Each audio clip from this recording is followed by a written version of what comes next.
Hello and good evening. Tonight's gentle journey takes us to bells, bands and blood, medieval laws that ruled your life. Lower the volume, rest your eyes, and let the past be your lullaby.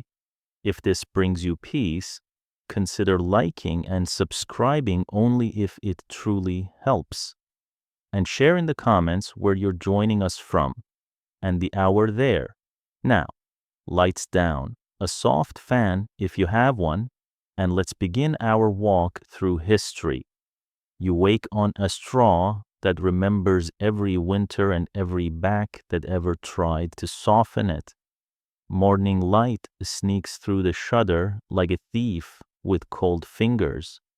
You reach for the one good thing. You own a strip of fur from yesterday's market, and in that small, private moment, you imagine stepping into the lane looking less like mud and more like possibility. But the thought is a crime with buttons. In this world, fashion is not fantasy. It is paperwork, hierarchy, and law. Sumptuary rules say who you are before you open your mouth. They sort the street the way a bell sorts time. If you're common, you wear common wool that chafes and never quite loses the smell of sheep. Browns and grays that seem to have been dyed by weather. Your cloak is as honest as your hands. Silk belongs to a swan-necked at the manor. Purple belongs to crowns and those who orbit crowns. Ermine on a collar tells anyone with eyes that the wearer will not carry water this morning, or any morning. Even your shoes confess rank. Nobles can play at absurdity long, curling poulaines that must be tied to the knee to keep them from tripping their owners. You, practical as a plow, keep boots shaped like feet. You're not allowed to pretend. The rule is simple to recite and costly to break. Cloth inspectors walk markets like mild storm clouds, fingers testing hems, eyes measuring sheen. They are not monsters, just men with lists. But a list can be a blade. A peasant in silk is a rumor of rebellion you can spot from the back pew. A merchant draped in forbidden velvet is a riddle. The whole parish must answer who bows to whom if everyone glitters. The safest solution is to forbid glitter to those who need safety most. There is sense in it if you squint through the smoke of your envy. In a world built on obligation, you must be legible at a glance. The Lord's steward needs to know, in the crush of market day, which hands should carry crates and which hands should not. The reeve must tax. The priest must place you in the procession. The law must measure your fines.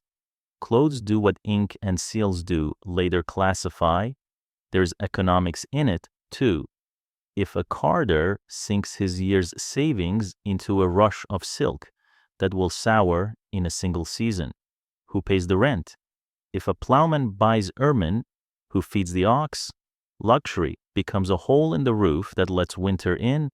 Better, say the authorities, to keep silver where it belongs in dues, rents, gifts upward, in grain, eaves, tools that do not glimmer but keep the cold out.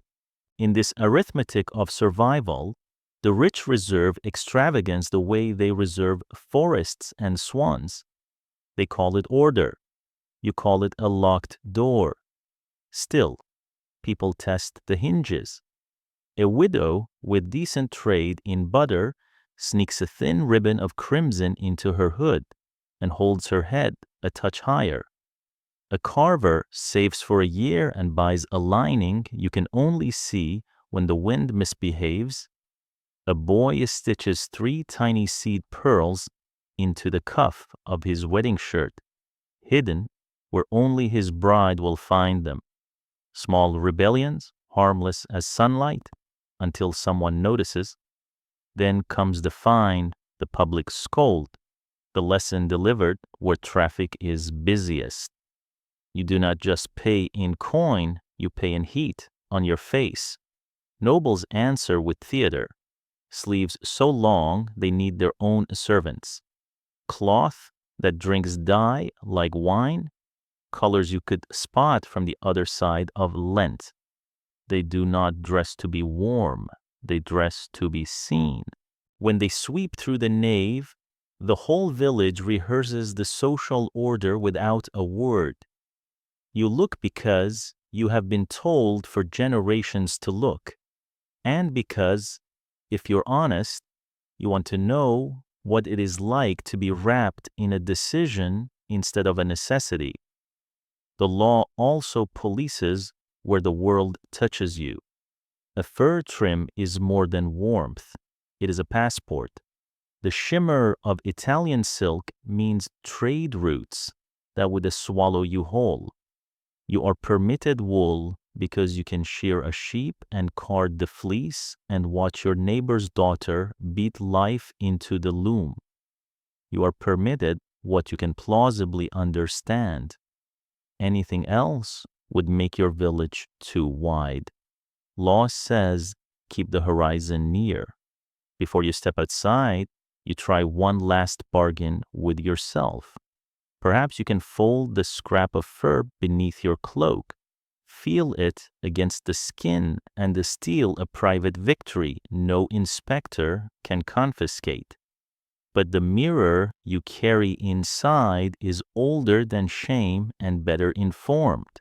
You tie your belt, tug the cloak straight, and open the door on the lane where everyone knows your father's name and the quality of his field.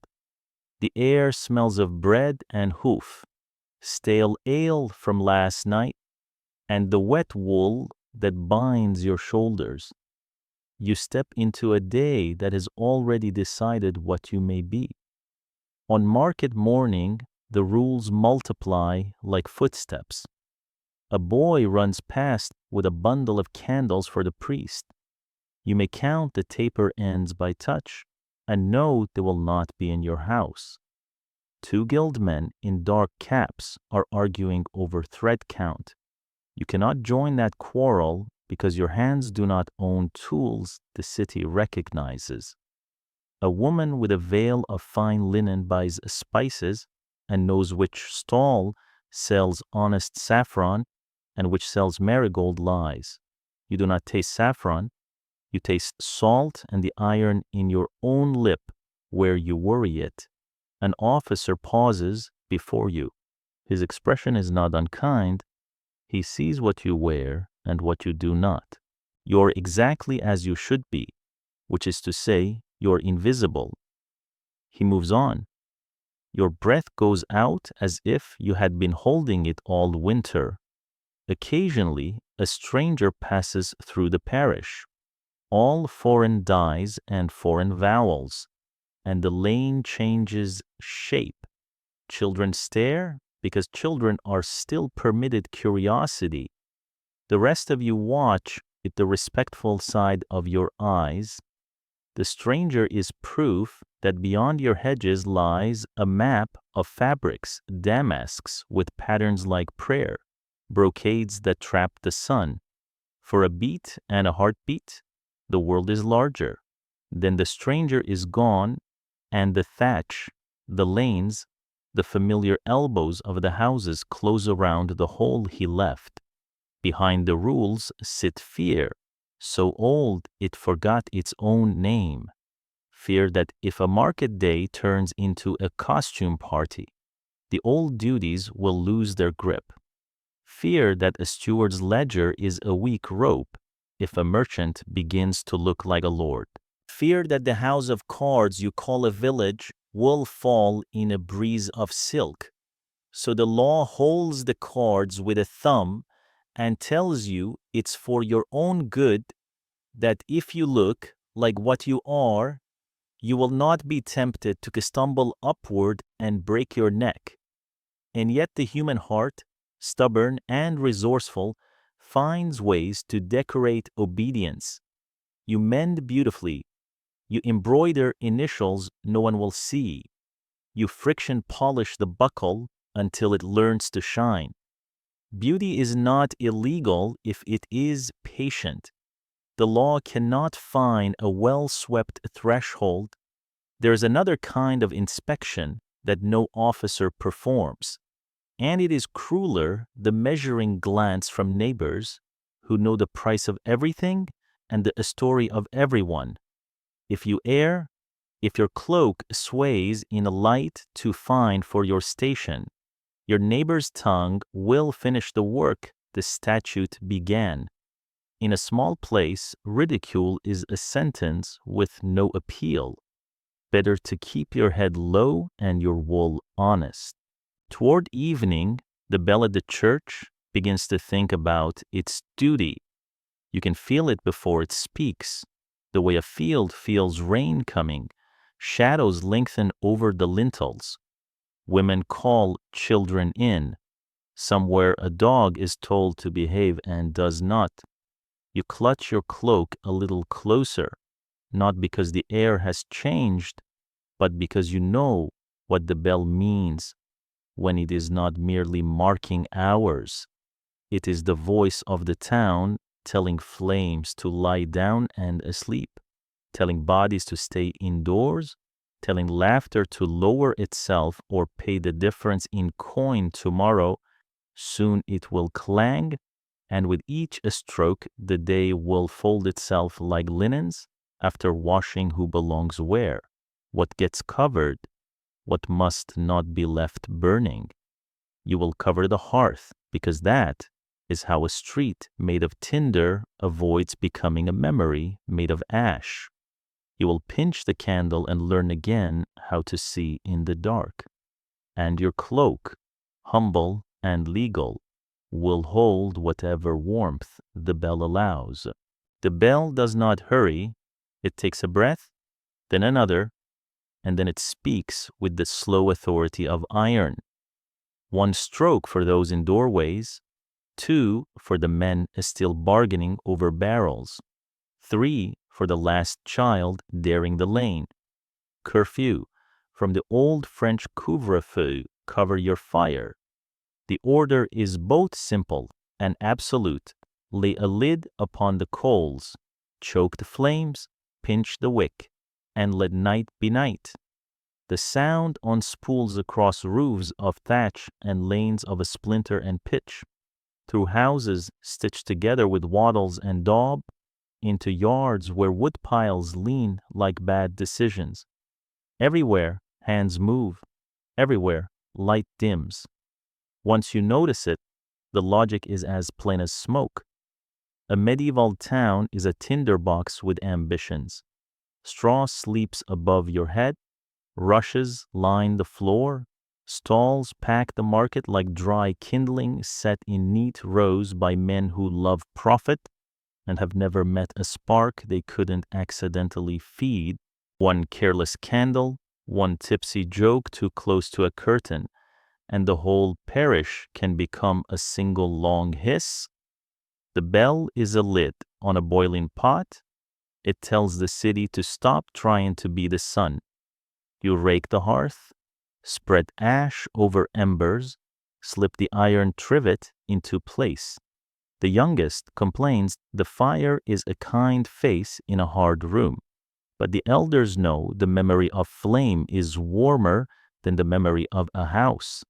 Every generation can recite a story in which the wind took a flame and made a sermon of it. The great fires of towns you will never see become parables told over bread, how streets became ovens, how bells melted, how even a stone grew tired. Long before printed ordinances, people pass along the instructions that survive them. Keep your thatch thin, sweep your chimney, cover the fire when the bell says, cover the fire. The rule reaches further than heat. The bell is also a leash on the human appetite for midnight. With lamps smothered, ale benches empty, with streets dark, knives stay in their sheaths because their owners are home counting blisters. A city falls quiet, not for virtue, but for visibility. Trouble prefers an audience. The curfew bell makes it difficult to find one. Officials will tell you it is about safety, and they are not lying. But a safer town is also a town more legible to its rulers. A dark street is easier to patrol if no one is allowed to be on it. Some places write the rule down with the sharpness of ink. The night watch is sworn.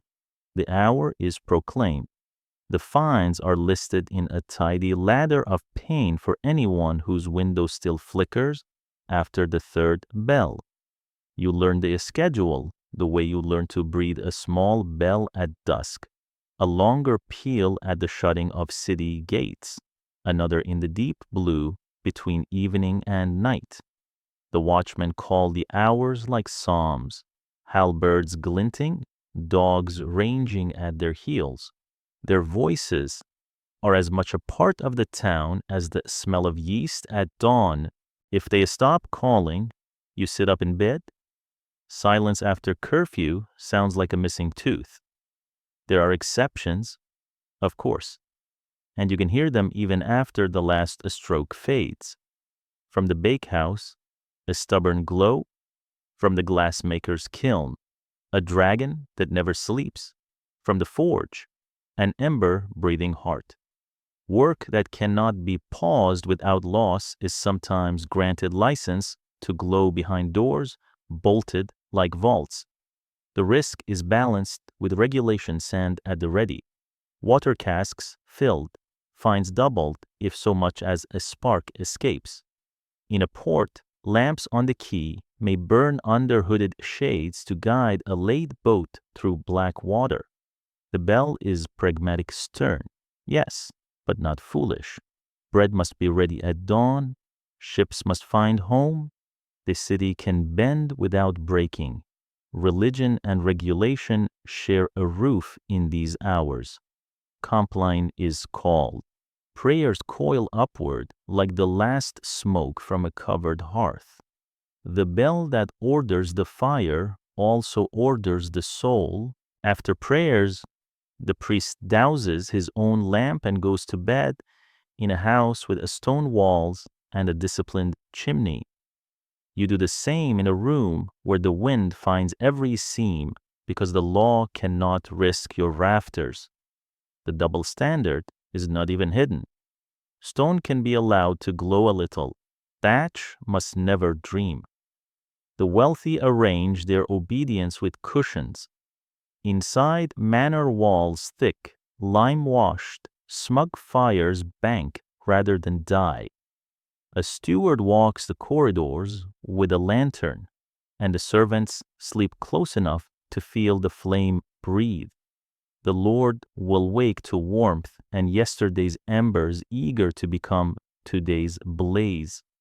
Down in the town, you wake to a hearth that forgot your name sometime after midnight. You coax it back with breath and a straw and patience. You learn the dignity of a smoke in your eyes at dawn. There is punishment if you resist. If a light shows after the final bell and the watch can see your carelessness from the lane, there's a knock, a neighborly inquiry that curdles if you answer poorly. Coin is the first lesson, public rebuke the second. A repeat fool becomes part of the town's memory, and the memory of a small place is long. Fewer things are heavier than a fine paid in humiliation. You will not keep late lamps again for pride. You will cover your fire quickly, gently, like someone putting a hand on a child's brow. Season plays its own trick. In winter, the bell lifts earlier because darkness arrives like a banquet guest who showed up hungry and did not wait.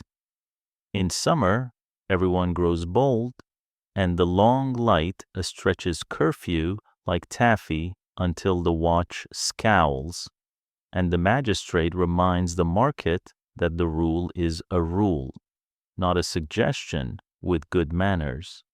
Festivals complicate matters further. On saints' days, the streets bloom with lanterns, official and orderly, as if the town has found a safe way to break its own decree. Then the bell rings, and joy tucks itself in politely. Lanterns snuffed like candles on a birthday cake, wishes swallowed. Not all bells are honest. Some ring harder in bad years, when coin runs thin and tempers run thick, when wine has been replacing meat on too many tables, and the tavern talk writes checks courage cannot cash. A strict curfew helps the council sleep. A locked town bleeds less in the dark. You begin to hear the law breathing beneath the surface of the law, the desire of rulers to keep bodies predictable, to make mornings easy to count. The logic is oldest of all, fewer quarrels if no one is awake to quarrel. Still, even a suspicious mind must admit the ledger that matters most, fewer ash heaps where the streets used to be. Sometimes, despite the bell and the watch and the choir of sensible voices, a glow escapes. It happens fast. A shutter left ajar, a rushlight toppled when a cat chased a rumor, a spark that learned to jump. You have seen how quickly a family becomes a crowd at their own door, shouting water in voices that are suddenly very old. Buckets fly hand to hand. The watch raps on doors until knuckles split. Neighbors run with wet blankets like soldiers with flags. The city, practiced in fear, performs its best drill. Tomorrow, if all goes well, there will be blackened timbers and a new story to fold into old rules. If it goes badly, you will stand on the road at dawn with your children and your bread and watch a column of smoke preach humility to the sky. Either way, you will not curse the bell for ringing. You will envy it its certainty. And what of the hours the bell steals? They are not entirely barren. The dark after curfew is a school for listening. You learn your house by sound. You know which beam greets the frost with a groan, how the thatch mutters in rain, what your own breathing does when a dream crowds the bed. Conversation grows softer and therefore more honest. Big talk belongs to ale and heat. Truths prefer the cold. Children fall asleep to the small theater of whispered plans for spring, for a new fence, for a pig if the year is kind. The covered fire throws no light, but it gives a shape to the room, as if the hearth were a sleeping animal you love enough to obey. In this way, a law made of fear becomes a rhythm made of care. The bell divides the day into what can burn and what must rest. It protects strangers you will never meet and neighbors you cannot avoid. It is unfair, certainly, and unevenly enforced, and yet it keeps the town you complain about steady enough to survive your complaints. Tomorrow it will ring again, and again you will watch your own hands cover the coals. You will feel both watched and protected, both managed and spared. The last cinder dims, the dog sighs. Beyond the shutter, the watch calls, all's well, which is not always true but is kind to hear. You wrap yourself in the legal dark and discover, as your grandparents did, that obedience can be a kind of peace when fire is the first language of disaster. Sleep remembers you more easily when you have put out the lamps. You give the room to the night, and the night, surprisingly gentle, gives it back in the morning. Friday arrives the way a tolling bell does, regular, inarguable, and already inside your bones You knew it was coming when the week began because the calendar of your life is a braid of labor and limits, and today's limit is meat. You can almost taste what you will not have. Bacon, the bright shock of fat in a hot pan. Beef, if a miracle had visited the yard. Instead, your cupboard votes with the church. The crock that held yesterday's lard is put away like a guilty friend. On the table sit onions, bread, and a slab of salted herring that looks as though it remembers the sea and resents you personally for not leaving it there. The rule feels simple: no flesh on Fridays, and not merely Fridays. Lent walks in like a long shadow 40 days that reach into your pot and move things around. Advent tightens the belt again. Vigils before great feasts, Ember days, local saints' days, you cannot pronounce but must obey. Add them together and the count climbs toward half the year in one parish, more in another, not only what you eat, but when and why. 2 words help you navigate the tangle: abstinence and fasting. Abstinence forbids meat from hoof and hide. Fasting reduces the meal itself, shrinking portions and the number of times you lift a spoon to mouth. On the stricter days, even dairy is sent to stand outside with the sinners unless you hold a letter of permission, a butter pardon that softens rules for those who can pay. It turns out even calendars have marketplaces. Yet the rule, refracted through prayer, teaches more than denial. A Friday without bacon is a catechism you can chew. The priest speaks of discipline and penance, of bodies learning not to be the masters of souls. But beneath the theology, there is a ledger no less sacred to survival. A cow is a plow before it is a stake, a skin before it is a stew. Oxen pull your livelihood across fields. Cows pour labor into the pail each morning. Slaughter too many, and the winter shelves echo. The ban on meat is also a barn's insurance policy, a community's wager against the cold months when the days fracture and even the dog seems to pray. The church names the fast. The village names, quietly, the reasons it is grateful. So you eat the sea. Herring is stitched into barrels with a salt like winter stitches wounds. Eel rich, sly, slippery as gossip laid out in coils. Dried cod that needs a hammer before it needs a pot. In from the rivers come pike and carp and trout, with a mud memory that clings if you rush the cooking. On the coast, men rise at hours that have no names and lean their lives into boats because half a continent is hungry and pious.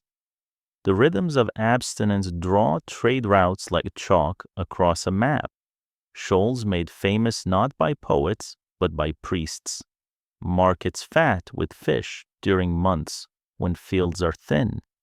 The kitchen changes to meet the rule. Almonds become milk. Oil becomes grace in a skillet where butter cannot go. Eggs stand accused on some days and acquitted on others. Housewives learn a new arithmetic of flavor leaks and parsley, vinegar and verjuice, mustard bright enough to make a poor man feel briefly rich. Peas pottage thickens until the spoon stands like a sermon about endurance. If you're lucky, a pot of Aesop's stale bread softened in broth and scented with herbs pretends to be generous. If you're less lucky, it manages only to be warm. And then there is the mischief of classification, that small door through which hope and sophistry rarely fail to pass. A river's creatures are safe, a tree's are not. But what of the oddities beavers with tails like paddles that taste of fish if you squint your conscience? What of barnacle geese in northern tales, rumored to sprout from driftwood, and therefore allowed on fast days in certain eager imaginations? Somewhere, a bishop clears his throat. Somewhere, a scholar sharpens a quill. Somewhere, a hungry parishioner decides not to ask too many questions about exactly how a creature came to be what it is. Cheating has its literature recipes that imitate flesh with almonds and saffron, long-suffering cooks who coax pea pastes into pretending to be meat, fish pies that strut under pastry lids, as though pastry itself were wealth.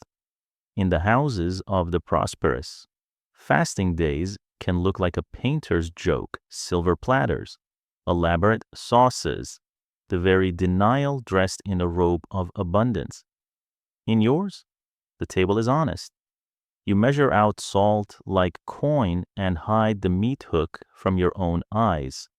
If the neighbor's chimney whispers on a Friday, you do not look. The last thing a hungry man needs is someone else's appetite. Enforcement is a human face you already know. The beadledom of small towns, a bell here, a notice there, the priest's eye like a nail hammered into the back of your head. Penance is public in the way that the weather is public. Stand barefoot at the church door and learn how cold a stone remembers sins. Confess and feel the weight of neighbors' glances, not cruel perhaps, but attentive, nourished by the spectacle of someone else taking the fall. Fines exist, scaled to means, because even sin is forced to do arithmetic. The rule is most persuasive when it can be counted. Not all cruelty points downward. Lords fast too. In theory, monasteries do more than preach. The bellies behind cloister walls learn the grammar of scarcity and produce a cuisine that survives long after the hunger that birthed it. There are cellars of pickled fish, racks of drying cod, ponds husbanded like barns. Monks teach villages to salt, smoke, and keep. They write what works and copy it. They turn survival into a liturgy of craft. In some towns, towers literally built from butter money rise above markets where oil replaced dairy for 40 days. A tall stone pun that admits you cannot shame human beings out of ingenuity. There is class in the rule because there is class in everything. A merchant can make the fast a pageant almond milk soups, eels braided like bracelets, wafers so thin your tongue feels blessed. For a day laborer, the fast is another word for Tuesday. Hunger wears a plain habit in your lane, whether it is Lent or not. Even so, you notice what denial teaches that plenty cannot. How a slice of onion can behave like meat if you brown it slowly. How vinegar can travel your mouth like a story. How bread knows 1,000 disguises if you are patient and the fire is kind. The poor inherit a palatal philosophy. Joy is small and therefore portable. Markets swell and shrink with the church's pulse. The herring fair fattens when the first Lenten sermons bloom like frost. Brewers watch their barrels and plan the year's weaker and a stronger runs around the calendar's hollows. Oil sellers grow merry, then modest, then merry again. In far-off guild halls, arguments about price and purity thicken like sauces. How much salt is honest? How many fish to a barrel? Whether this eel was truly caught, where the charter says? Somewhere, a clerk with cold fingers writes rules for that which swims, as if law could ever teach a river how to behave. You cheat, sometimes? Of course you do. Hunger is a priest with perfect aim. Someone's cousin discovers a traveling chapman who keeps dried sausages in his pack like a blasphemy. A woman you trust She has a face like a good lid, slips you a chicken egg on a day when eggs are not yet allowed, but hope is. You roast a bird in the yard on a Friday because a child is ill, and saltfish makes him sicker. The Lord above may frown, but the Lord of the manor is more likely to be the one who notices, which is a different sort of fear. You learn to cook like a spy quickly, quietly, with a story ready. And yet surprising as mercy, the rule also builds communities. On a cold Friday, 3 households share a single pottage, each bringing what the week has not stolen. You bring the leeks. The miller's wife brings barley. Old Torben brings a handful of dried herbs that smell like a better country. Around the pot, the talk loosens into empathy. You trade techniques as if they were charms. Soak the fish longer, slice the onion thinner, boil the barley twice. A town becomes literate in thrift. You learn that restraint is a craft, not a mood. When feast days finally arrive, they are not ordinary happiness, but relief with flames under it. A Sunday that breaks the fast is a trumpet in the kitchen. The first saved ham returns to the table like a pilgrim. And there is a brightness in the room that belongs not to the meat, but to the fact that you waited. Joy that costs nothing wastes itself. Joy that stands in line becomes a citizen. The children do not merely eat, they learn proportion. When the world asks them to go without because it will, because it always does, they will know how. You end the evening with a last look toward the hook where meat will hang again soon. Then shut the door on want and turn back to the ordinary holiness of enough. Friday will come next week. Lent will come next year. Rules will multiply and relax, then tighten again. In this, you find a strange comfort. The calendar is a story that keeps telling you to endure, and you do. You say grace over fish that tastes like a hard lesson and mean it. Tomorrow will be another kind of hunger. Tonight, you have eaten the sea. Hunger points you toward the hedgerow like a compass. The stew at home is thin enough to show you your reflection. And then there, at the field's ragged edge, a rabbit bobs between clumps of broom, as if it were set down by a generous hand. Your mind leaps ahead of your feet, skinning, spitting, the crisp hush of meat over flame. But law arrives quicker than hunger. That rabbit is not a rabbit. It is property. The hedge is not a hedge. It is a border. The wood beyond is not the woods. It is the Lord's forest. A word that means less a place of trees than a zone of privilege. A legal weather that settles over land and makes the living things in it answer to someone else's appetite. The rules here have their own grammar. Vert and venison is the phrase that patrols your steps, vert, the green heart of the forest trees. Underwood, pasture that shelters the animals. Venison, the beasts themselves, the red deer. Roe deer, wild boar where they still survive, and anything the law decides to gather into that protected ring. Even rabbits, soft and ordinary as they look, belong to warrens marked and guarded, their burrows as securely owned as the lock on the manor chest. Birds in a lord's mew are law with feathers.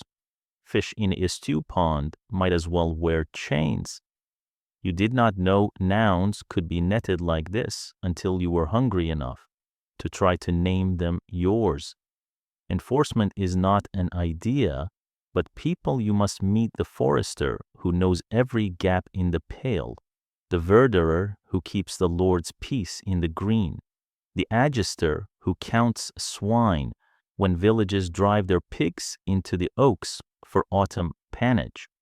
The regarders who ride the bounds to see what has been nibbled, felled, or stolen.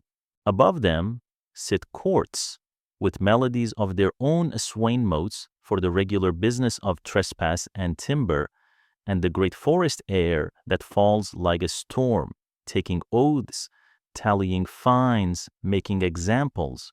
The penalties are a history lesson carved into flesh and coin. In older days, men could be maimed, eyes darkened, hands forfeit for killing the Lord's deer.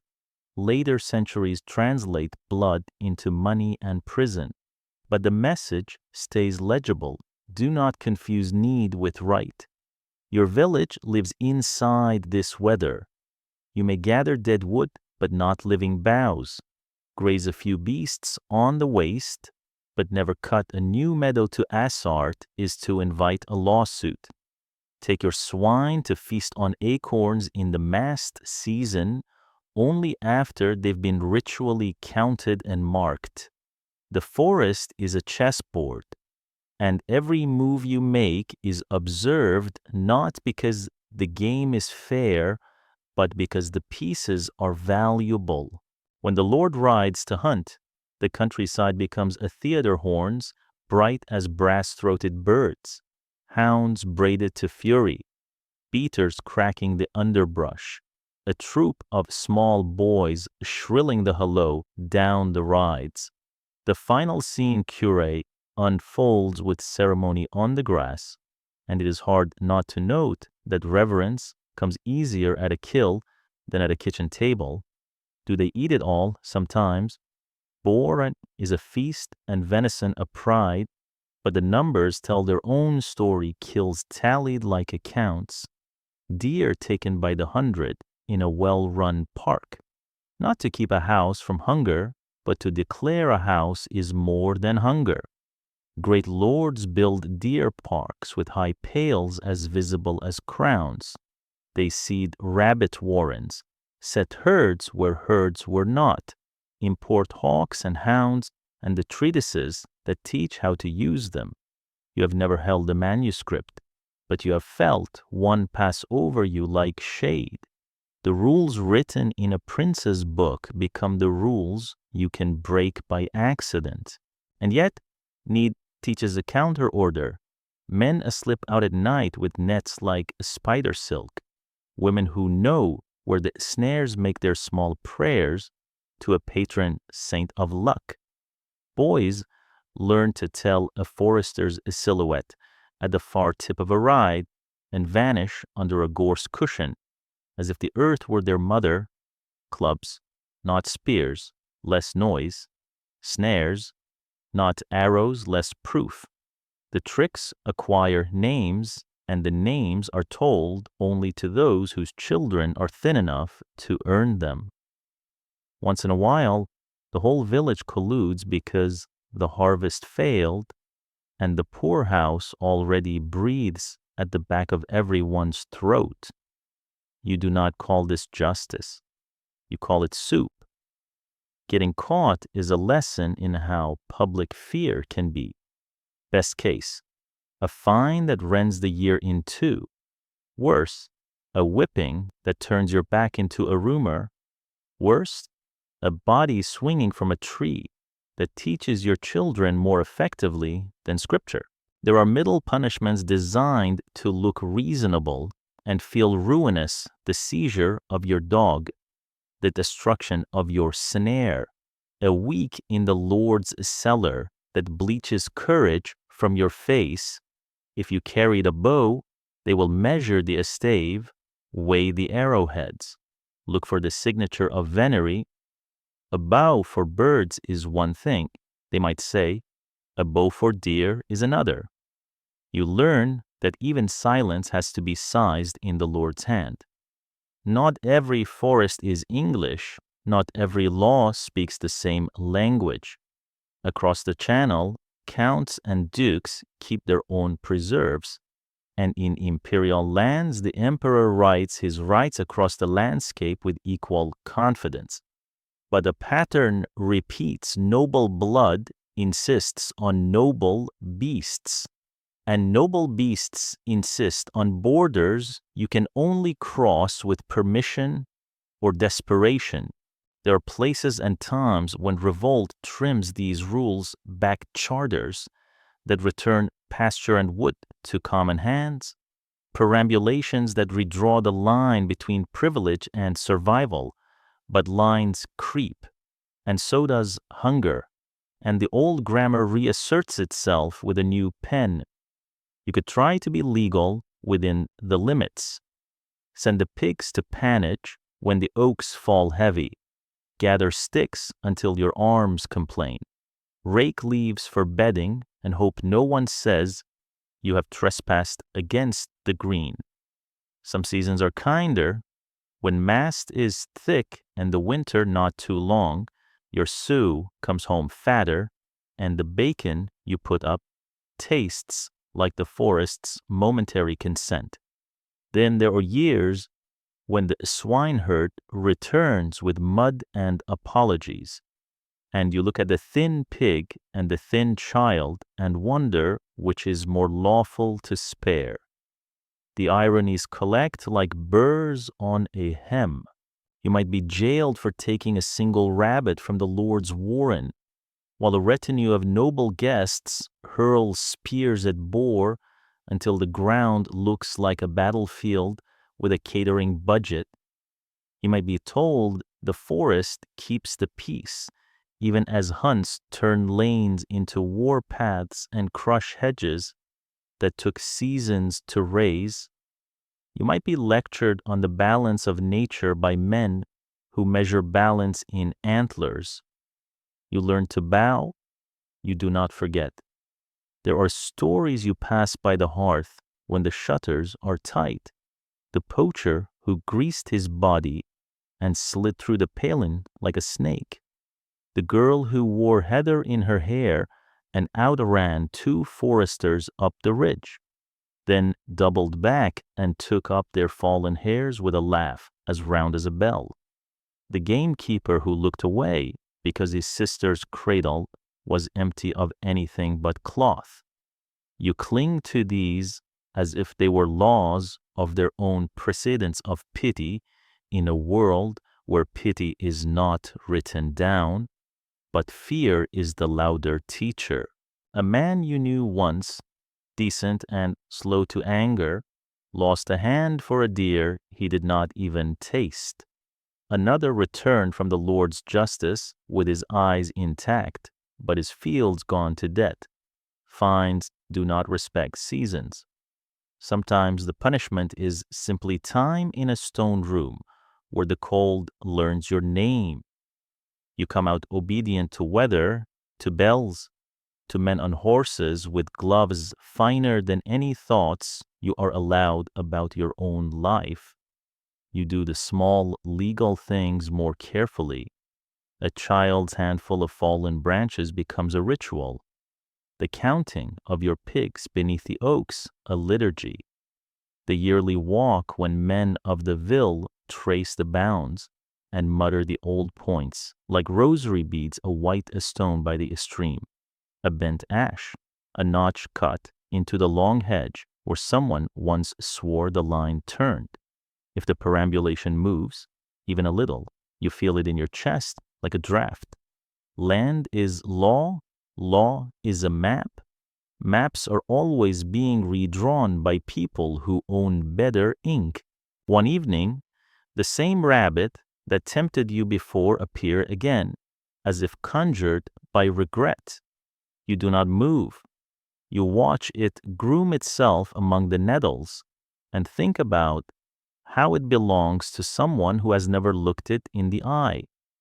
You think about stew and crime and beds of a straw gnawed thin by winter.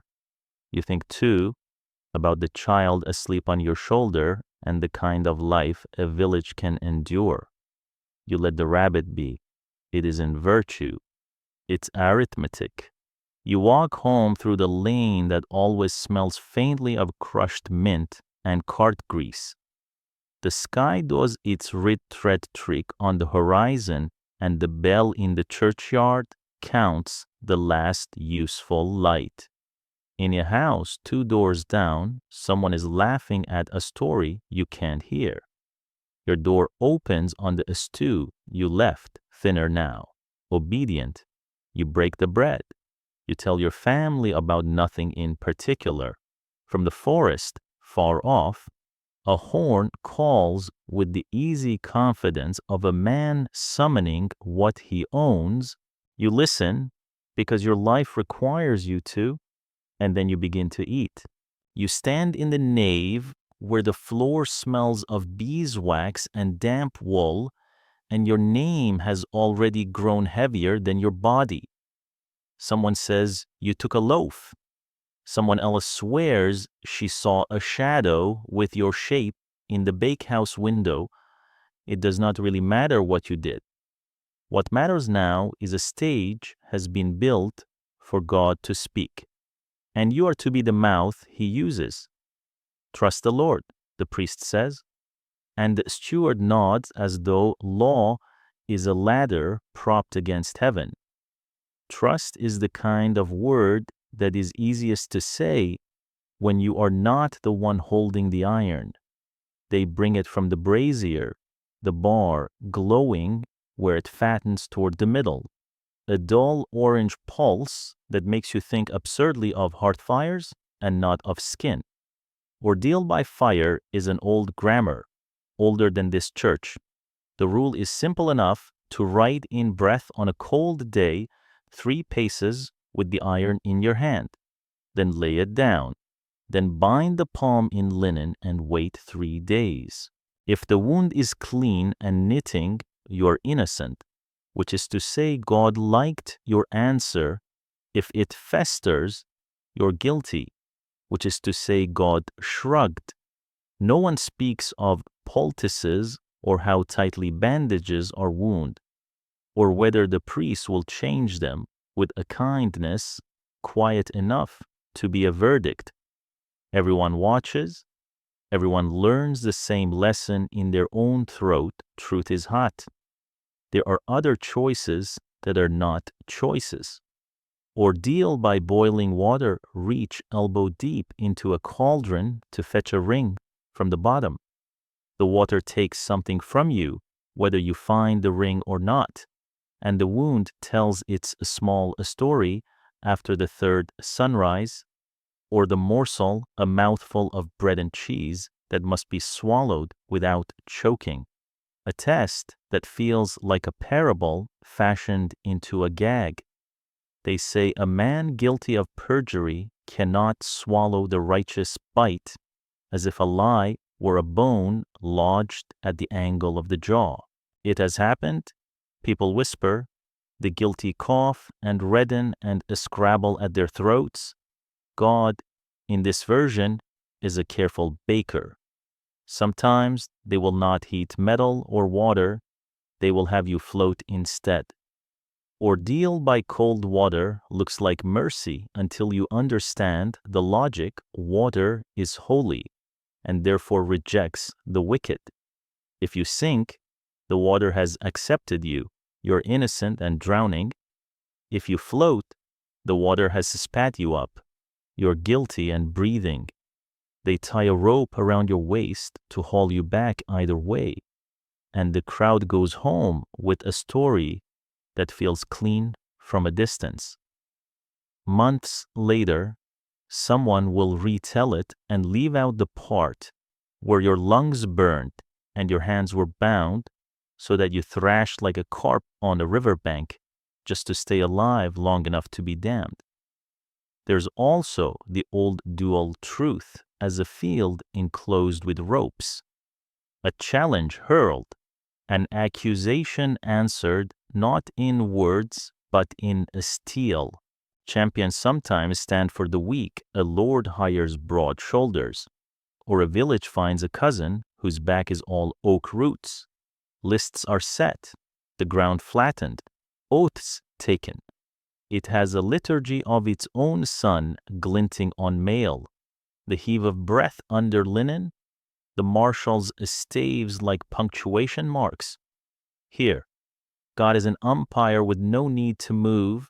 He simply tilts the world toward the righteous or toward the man with longer reach. The day the great houses fight on horseback, banners tossing like waves, it looks to the watching crowd like justice wearing theater armor. When two carters sling cudgels in a muddy ring over a fence line, it looks like bad luck. There are tricks to all these doors. Everyone knows them and no one says them aloud in court. On fire days, some priests bathe the hand first in blessed water and salt, wipe away grease and ash that would turn even a clean burn foul. On water days, the rope is held in a hand that judges can be merciful. Linen can be wound loose or tight. A steward who thinks you are useful will visit while the bandage is still warm, and that visit is its own verdict. Ordeals call on heaven, but they employ earth's technicians. You might ask why a world so loud with bells prefers answers spoken by heat and water and iron. The truth is that ordeal does something more than decide. It gathers a frightened village into one room and gives their fear a shape they can name. It lets them see a man walk forward when he would rather a step back. And they call that courage, whichever way the bandage looks on the third day. It consoles authority. There is comfort in saying judgment is not ours, only our choreography, and always ordeal is practical, where proof is a rumor and witnesses are often kin. A tale, you can touch this blister. This scar feels sturdy enough to lean on. If you have lived long in this century, you can hear the ground shifting under the ritual. New kings bring new habits, and some are as thin-skinned as the parchment on which they write. They speak of inquests and juries, of traveling judges who know the royal mind and summon 12 local men to swear about what they have always known in the dark. You do not trust committees, but you have learned to respect anything that requires less boiling. The murder fine, once a village's collective penance, when a stranger turns up dead in a ditch, has taught everyone that law can be arithmetic. Presentment, they call it now. A word like a tray carried into court with names arranged neatly on it. The old ordeals start to look like a candle in a room where daylight has found a crack. In the churches, too, something changes. The clergy who bless irons and bind wounds are told by their superiors to step back.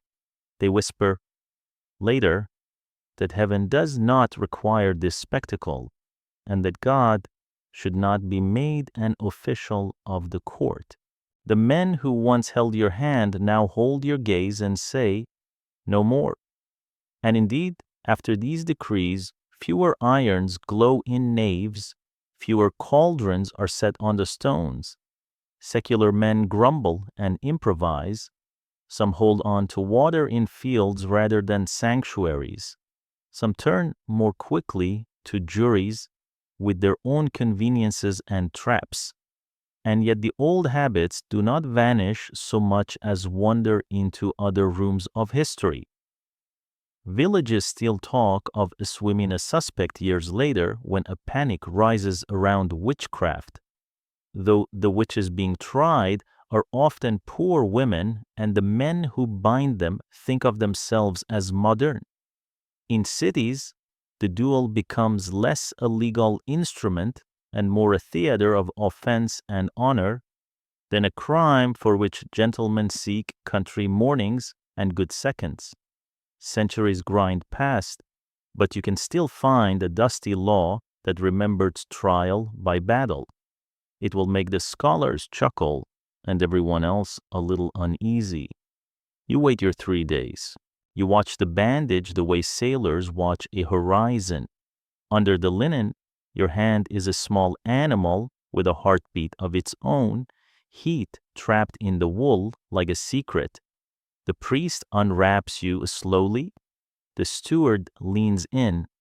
A murmur begins in the pews and dies. You do not breathe for fear of fogging the verdict. It is not simply whether you stole a loaf. It is whether your children will be fed with the charity of neighbors or with your hands. Whether you can stand in the market without feeling eyes count your steps. Whether your name will be its own tax. Say that the wound is clean, pink at the edges, the weeping clear, not clouded. The priest smiles and says something that sounds like Deo gratias, and the steward makes a small show of being impressed by the Lord's mercy. For a month, people will speak to you gently, as if your hand were a relic. This, too, is part of the ritual. The public acquittal has to rest in public courtesy, or it will not hold. Your palm will ache when you carry water, and when you smell hot iron afterwards, you will feel the old pain like the memory of a bell. But you will sleep, and that is worth more than law. Or say the wound is foul, faces close a little. The priest does not meet your eye. It will be fines, or the estacs. Or, if this is only one stone in a path, the steward has been paving for you. Worse, you will stand where everyone can see you and learn what shame looks like from the outside. It is educational for the children. They say, you will think about the surface of water and how some men manage to sink when they need to and float when they must. You will think about bread. You will think about God and realize He has to live somewhere. Perhaps it is in the hand that wrapped your palm just a bit too loosely. Even then, He teaches a kind of wisdom. You will count your days differently. You will count friends, too. Years from now, old and creased, you will tell a younger person that justice was once a fire you could hold. They will not believe you, not fully. They will have papers, stories of men in wigs or red hats, of juries who argue, of laws printed so small they must be read under another kind of fire. You will not envy them their cleverness. You will envy them their distance from the brazier, and you will tell them quietly, as if sharing a recipe, that communities need rituals for telling themselves they are fair. Whether those rituals draw blood or ink is the kind of difference you only really feel in the palm of your hand. Sunday begins like a summons. The bell climbs the air while mist still licks the hedges, and you pull on your better tunic, the one without the tear under the arm, because in this village, the first judgment of the week is the glance people give you in the porch. The whole place is moving in a slow tide toward the churchyard, a boy with a straw in his hair, a widow with her beads already counting a private storm, the reeve walking as if the path itself were property. You smell damp wool, cold iron, yeast, and the smoke carried on every person's skin from last night's banked hearths. Inside, the nave breathes like a sleeping animal. Latin begins, a river you stand in without knowing the words for water. It is enough, most weeks, that the current holds you up. After Mass, the rule is a silence that has to be learned. No plowing, no weaving, no spinning, no shearing, no washing in the stream, no hammering the last nail into the roof that leaked through the night. No turning the mill wheel unless the reeve says, flood, has made disobedience into prudence. The list lives in the priest's mouth and on the lips of anyone who enjoys telling other people what the law already knows. A man whose hands cannot rest will find himself visited with a fine measured, not only in coins, but in looks.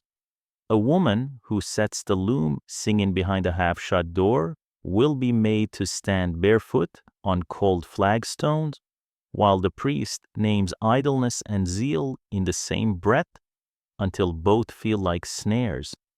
Dominica. Some whispered the Lord's day, and the word lands with equal parts mercy and management.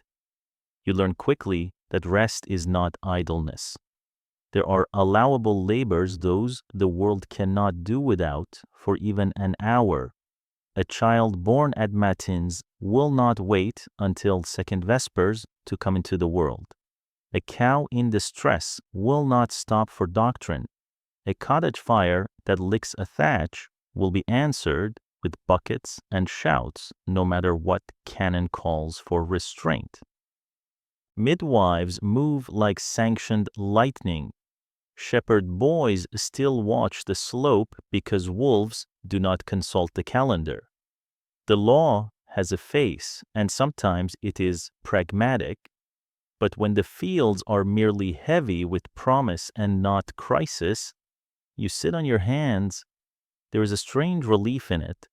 A week in which work is a cliff you climb on bleeding feet makes a level meadow feel like piety. You walk in the churchyard, reading names you do not know and trying to read your own future from their dates. You eat slowly and for once taste the onion. A neighbor, one who rarely speaks, will stand beside you under the yew and tell you about his father's father, how a hailstorm once pared the barley to a green stubble, and how the village survived anyway by counting not what they wanted, but what they had. You nod. This, too, is a kind of liturgy, a skill at lowering the pulse after 6 days of scythe and shout. But if you test the edges answer. The manorial court keeps a memory longer than you do.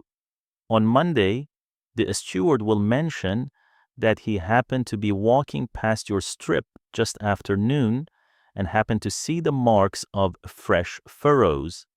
He will stroke his chin and try out the fine like a coin on his thumbnail.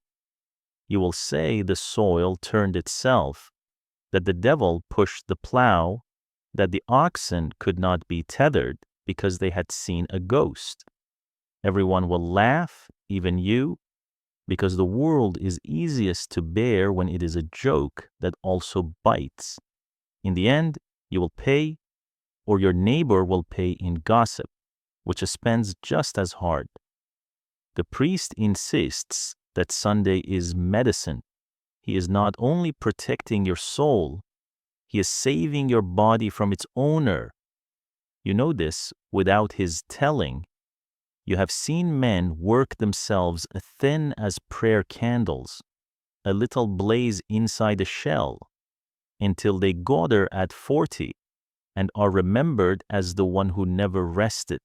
You have felt the temptation, in September's short hours, to cut the Sabbath into strips and feed it into the maw of the harvest. The law stands where your appetite would eat the day entire. It is perverse to be grateful for a nettle fence, but you are. One day for God, he says from the pulpit, and by God, one day for you.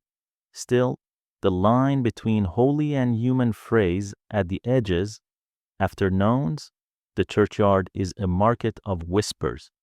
Hands change a few eggs for a twist of dyed thread because babies must still be clothed. Even in law's weather, there are church ales, 2 sanctioned drinkings that raise money for roof repairs or candles, where a barrel appears under the lich gate and the parish drinks itself briefly into a common pocket. All the songs begin that no one would dare sing before the gospel. Someone claps. even dances in a circle whose steps are so old they seem like kneeling on the move. The priest frowns twice and then, seeing that the money box grows heavy and that the faces in his parish soften toward one another, allows himself to frown once. You file this away as theology you can live with. The strictness is not uniform. It arrives in waves like weather from the bishop's councils and the king's temper. In one decade, a new edict forbids markets on Sundays. In another, the king declares that fairs may open after Vespers because taxes are a kind of sacrament too. In one shire, men are whipped for carrying a scythe. In another, a wink says that hay must be got in where it lies, or it will lie there forever. Holy days multiply and then are pruned. You lose count of which saint requires which abstinence. The calendar becomes a chessboard set with days you can touch and days that look back at you with painted eyes. And yet, for all the inconvenience, Sunday teaches a politics. It makes the weak visible. It gives you a place to put defiance into a nap you are suddenly allowed to take, and a place to put obedience into the careful stillness of not lifting the tool your hand wants. It lets the Lord keep an eye on his labor force while pretending he is attending to your soul. It lets you keep an eye on the Lord while pretending you're attending to his salvation.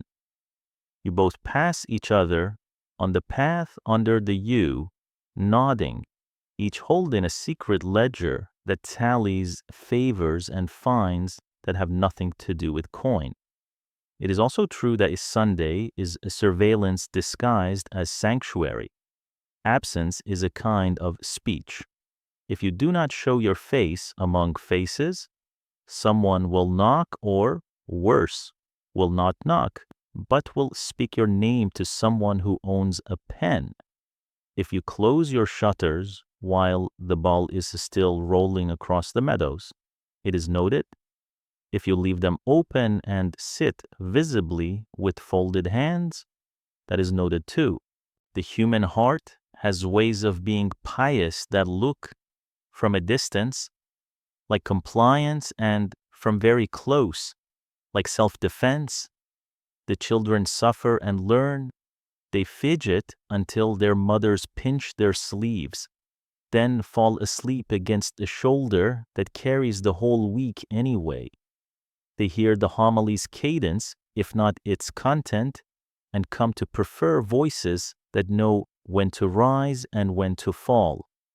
In the afternoon, they play at saints and devils behind the sacristy, and a boy with a stick for a crozier chases another pretending to be a wolf. This is how doctrine becomes muscle memory. A girl practices reading the letters on the memorial slab by the door, tracing each with a fingertip as if a name were a road. Later, when she has a loom of her own, she will still count patterns in the rhythm with which bells call vespers over the pasture. You're not blind to the hypocrisy. You know the Lord's hunt rides on Sunday because game moves slowest then, and that the men who forbid your plow delight in their own transgressions as evidence of rank. You're also not blind to tenderness. You have seen a priest stand up to a steward and say simply, "No, not today." When the man wanted a levy of men to repair a bridge, you have seen that priest later, sleeves rolled, carrying stones to that same bridge at first light on Monday, the muscles in his forearms arguing with his theology and losing. The world is inconsistent and therefore survivable. When dusk comes, the bell sounds softer, as if it too has kept the day. You bang the fire with a care you learned at your mother's knee and untie the ribbon on your workbox only to tie it again. reminding your hands that they can wait. In the glow, you feel a complicated gratitude that has little to do with doctrine and much to do with the fact that you get to be a person for a few hours instead of a tool. You count how many potatoes are left. You trace the blister on your thumb from Saturday's scythe and feel it cooling already. In the morning, Monday will be standing at the threshold with mud on its boots and a list for tonight. The list is a prayer that starts with the names of your children and ends with a silence deeper than sleep. If history is a house, Sunday is the room without furniture where everyone has to meet in their socks. It is awkward, sacred, and often chilly.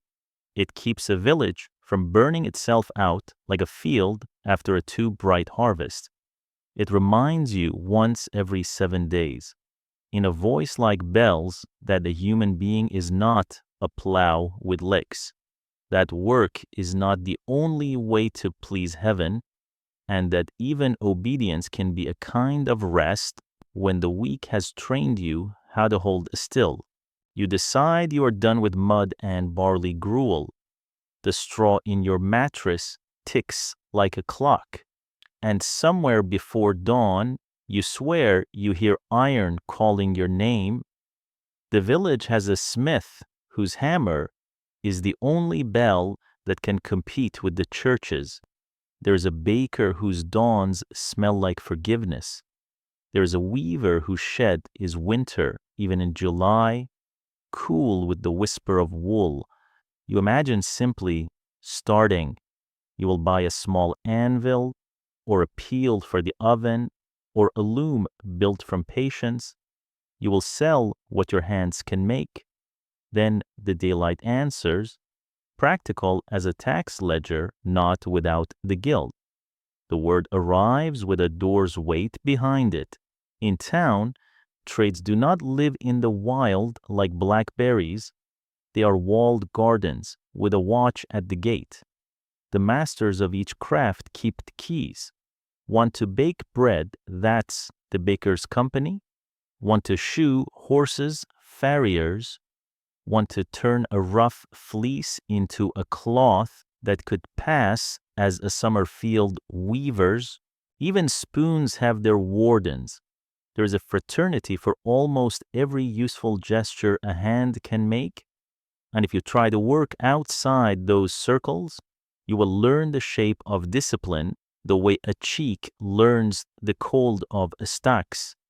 Your first step is humility with ink on it. You sign an indenture that folds your name under a master's, like a small sparrow under the wing of a larger bird. 7 years is common, though some crafts keep you longer because they believe excellence is slow by nature. You move into the master's house, his roof, his food, his rules, and you become an apprentice, a word that will taste of soot and soap and repetition. You sweep the floor until it gleams like a sermon. You bellows the fire, wind the warp, skin your knuckles on the edge of a trade that does not yet know you. You learn the litany of tools, their names said low and fond drift, dolly, all, fro, heddle, peel. Last, the tools begin to learn you back. It is not only skill, it is belonging. The guild has a saint and a feast day. It has colors that hang in the Corpus Christi procession like a visible vow. It has a hall with long tables scarred by the elbows of men and women who have done this work all their lives. The masters meet beneath painted rafters and keep an altar candle burning for the dead. If a member falls ill, there is a small purse. If a widow needs bread, the wardens decide what can be spared. You came for livelihood and discover you have bought yourself a family, prickly and proud. In winter, when work slows, The same hands that weigh loaves and test blades rehearse a pageant play. You might help carry Noah's Ark through the streets, laughing at the way the shipbuilders fuss over its joints as if it will actually sail. Craft is creed here, and creed is craft. But the door swings both ways. The guild watches the city as carefully as it watches you. Wardens have the right to search, to walk into a shop and weigh your bread, to bend your knife and listen for the song good steel sings, to pinch a length of cloth and count the threads with a practiced thumb. The bakers know the assize that tells them exactly how much a farthing loaf must weigh when the wheat price climbs like ivy. The goldsmiths strike a tiny mark near the clasp of a brooch to swear that it is what it claims. The tanners' pits must be a certain distance from the well because the smell of their labor has a way of traveling farther than their trade. Prices are not left to the weather of the market. They are harnessed, fixed for a season at the hall, so that ruin does not arrive all at once like a storm. You tell yourself this is suffocating. Sometimes it is. When a man in a nearby lane tried to sell bread on the cheap, baking by moonlight with flour milled out of town, his oven door was found smashed in the morning. No one saw who did it. Everyone knew. There are fines, and when fines do not bite, there is shame, and when shame does not bite, there is a quiet night visit that does. If you display cloth with a selvage that frays like a poorly kept marriage, the wardens will hang it in the hall so customers can see what not to buy and who not to trust. Medieval Yelp writes its reviews in public air and red faces. Still, the reasons are old and stubborn, like trees with roots under the road. Without the guild's rules, the city could choke on its own cleverness. Sawdust in bread, pewter in the tankard that claims to be silver, a latch that fails in a fire, a helm that splits at the first hard kiss of a blade. The guild stands between you and a marketplace where anything can be called anything, and where a man trying to earn his dinner by doing the right thing is drowned by a dozen men who will not allow right to slow them. A poor person deserves bread that feeds, not bread that floats because it is hollow. And the path through the guild is a ladder, not a trap if you can climb. After years of sweeping and squinting at someone else's work, the master unties the string on your indenture.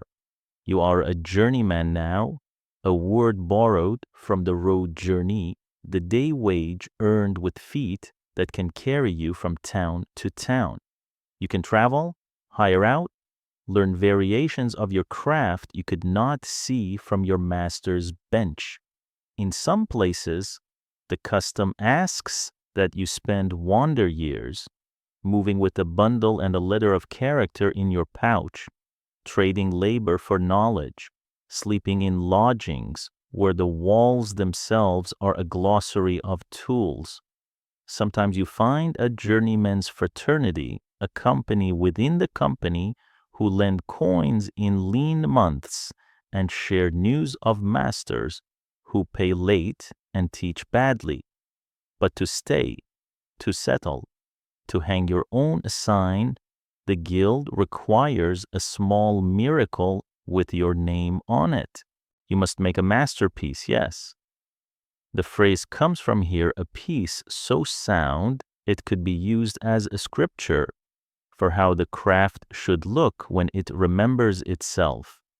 A chest with joinery that keeps secrets even when it dries. A sword balanced so that a hand forgets it is holding weight. A loaf whose crust sings and whose crumb is a lattice of air good enough to fool grief into softness for a morning. The masters judge. They smile without malice as often as with it, but they also guard the numbers. Too many masters and the city's throat tightens. Too few and customers wander to neighbors with looser rules and cheaper work. You stand in the hall with your piece on the table and a prayer in your mouth that does not once mention heaven. If they pass you, you rise into the fellowship and your name goes into the book in a hand steadier than your own. If they do not, you go on the road again. The guild is not only male voices at a long table. In some trades, women stand at the bench as equals, more often as widows who inherit the stall and run it with the calm of someone who has nothing left to prove.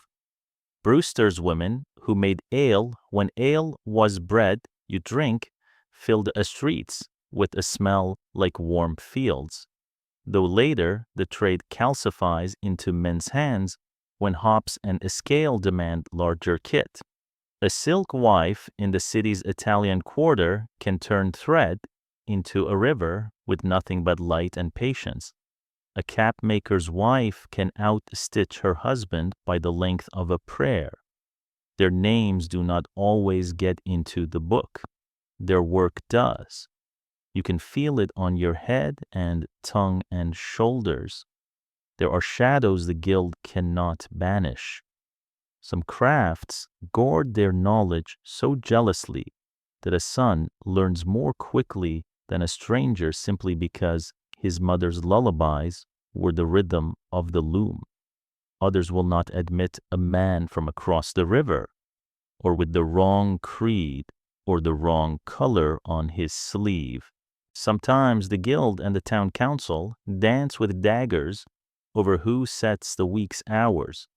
The wardens say no, night work candles eschew judgment, and darkness breeds shortcuts, while the mayor eyes the tax rolls and the river traffic and wants more. Sometimes the journeymen grumble themselves into a strike, refusing to put needle to cloth until their day wage is raised from hunger to survival. The masters call it sedition. The men call it the price of bread. The compromise is seldom poetry. It is usually Tuesday. Yet for all its gates and rules, the guild gives you shelter not even the church can promise. The hall keeps your tools safe when sickness takes you to the cot. The company pays for your funeral candle so your shade will not walk home in the rain. When your child is old enough to hold a tool, the master who once cuffed your ear may, out of habit and affection, let his hand settle on the boy's head like a benediction. All this costs you dues paid in coin, in attendance at meetings that smell of ink and ale. In deference, you bite back like a bitter apricot. When a warden with too much ring on his hand explains the art, you do better than he does. And yet, when the bellows sigh just so, and the iron colors like fruit, when the first rich brown lifts off a loaf, and a crackle runs across it like small applause, when the cloth unrolls from the beam like a calm river, you know why the old men in the hall speak of mysteries, not merely trades. They mean the old Latin mysterium, the thing entrusted, the secret born from many hands keeping the same faith. In the end, you discover that following a guild is not the opposite of following your passion. It is one way to make sure passion does not starve you, or worse, starve the people who trust your work. It is a harness? Yes, but so is a violin string. And without tension, there is no music. You clean your bench. You chalk your mark in the same corner you always have. Outside, the street noises turn from market bustle to evening conversation. Someone buys a heel of your bread and breaks it in the doorway, steam rising into the cold like a small, precise prayer. You do not own a clock. You do not need one. The city itself keeps time, and tonight, at the hour when wardens stop inspecting and apprentices roll their shoulders, the Guildhall door will open, and you will go in among your fellows, neither master nor beggar, but a craftsman. And that word will be a shelter you built with your hands. You do not own a clock, the town owns time. It hangs above you in a bell of bronze and breath, swung by a rope that has learned the shape of many hands. In the dark before dawn, the first toll comes like a stone dropped into a still pond one, then a quiet, then another drawing ripples of waking across thatch and a slate. You lie there, counting, because counting is how you make peace with orders you did not give. Matins for the monks out by the river, lauds following close, the morning praise that turns dew into a kind of liturgy, prime, terce, sext, none each hour named like a bead on a rosary, each bell a thumb pressing you onward. Noon, when it comes, is literally nona, the ninth sounded from the tower so faithfully that the word changes to fit the sound rather than the sun. The bells rule religion first, but quickly learn to speak the language of bread and blood. They ring to open the market, the stall boards clap down, as though the whole town is setting a table together. They ring when a cart catches fire near the tanner's, and the sound changes shape faster, urgent, a tocsin that pulls men with leather buckets from every alley, passing water hand to hand while the wardens shout wind. Always watch the wind. They ring when the watch is mustered at the gate. They ring an alarm if a rider on the ridge is dusted with the wrong country's soil. The bells ring slowly when the old midwife dies, what people call the mort bell, each a stroke a step toward the churchyard. They ring joy when the guilds carry their painted banners through the streets on Corpus Christi. They ring petty when the council wants the stalls shut because the mayor has promised quiet to visiting clergy. Sound becomes a law because there are more ears than eyes, and the town learns what to do by listening. You complain that the bells make you a dog that salivates on command. Perhaps, but consider the world without them. Sundials bring no comfort when the sky is a lidded pot. Water clocks freeze and forget. Candles burn at different speeds and lie.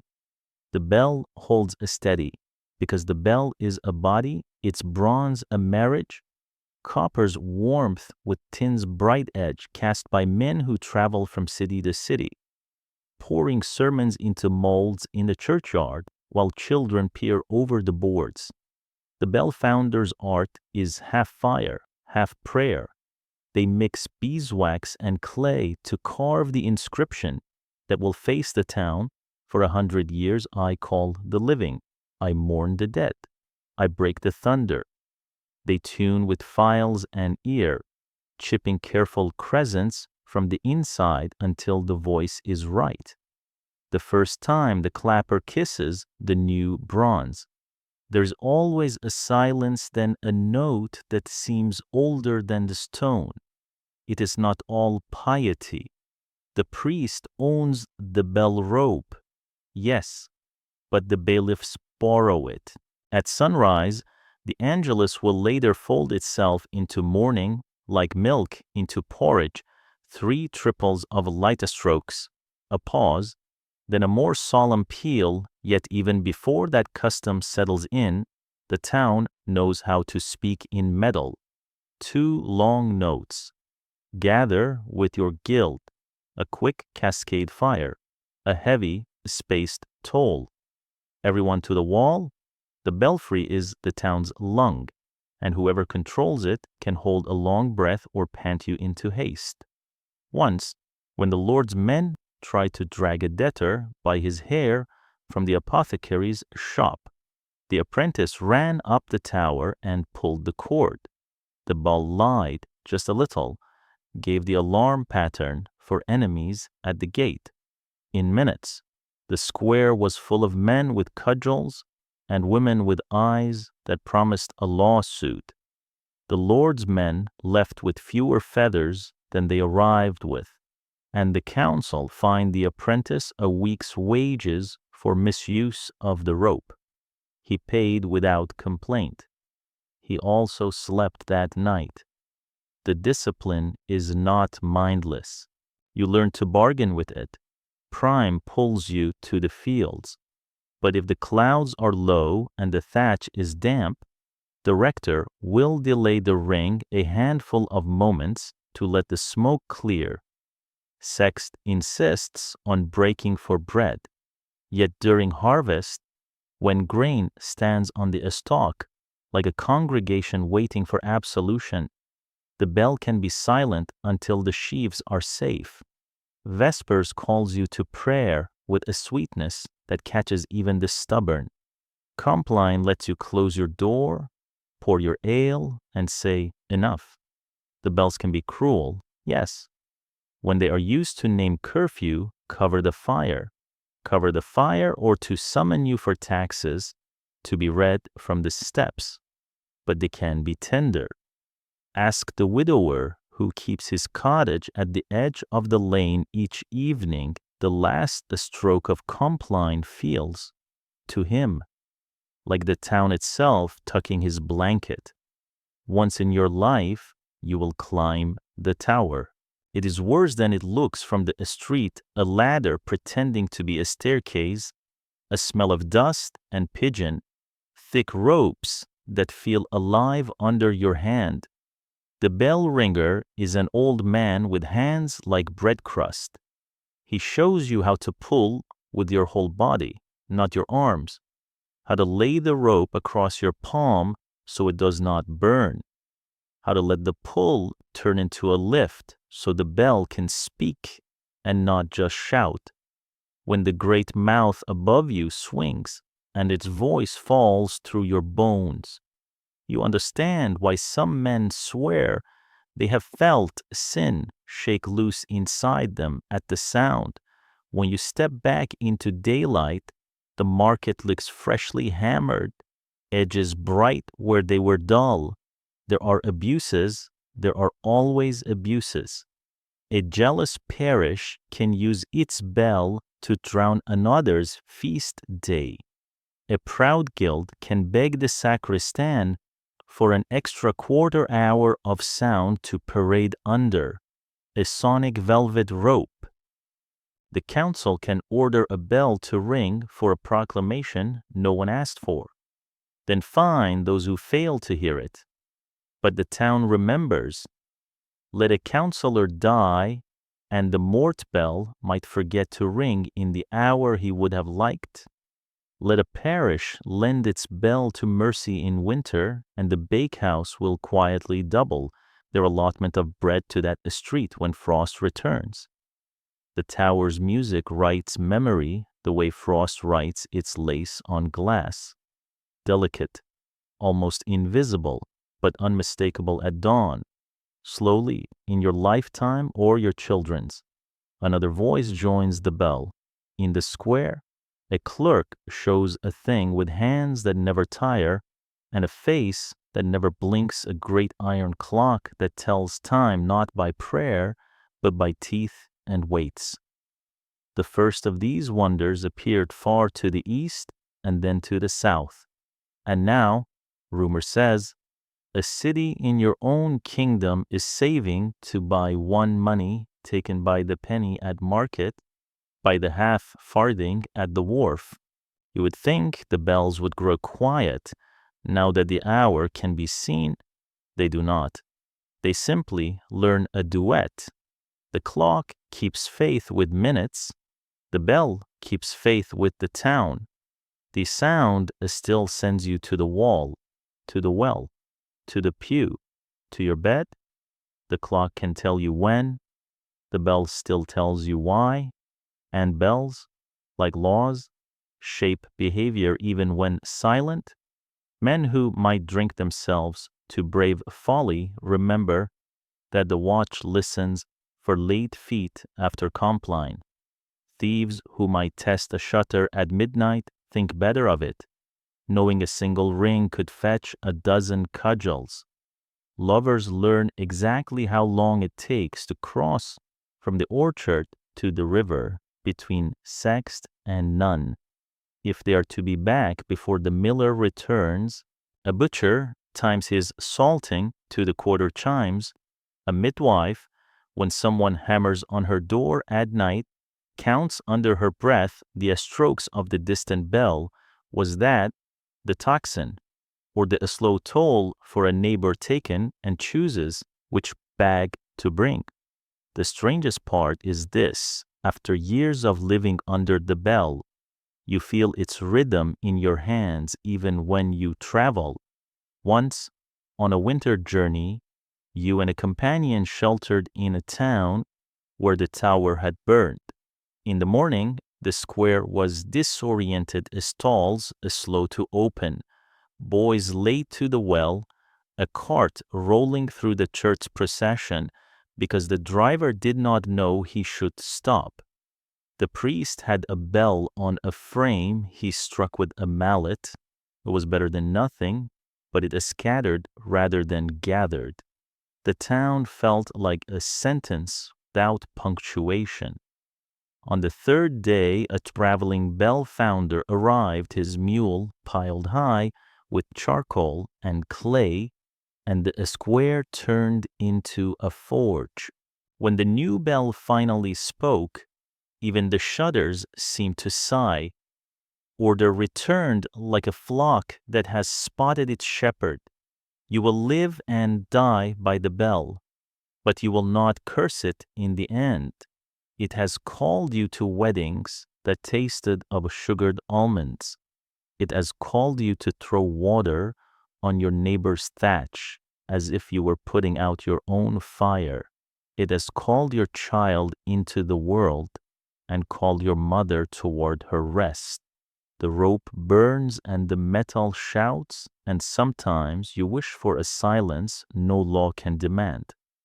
Then one evening, when the sky is the color of old brass and the last of the day's light is a thin ring around the town, the bell peals a pattern that means only this: come and be together for a moment, just because we can.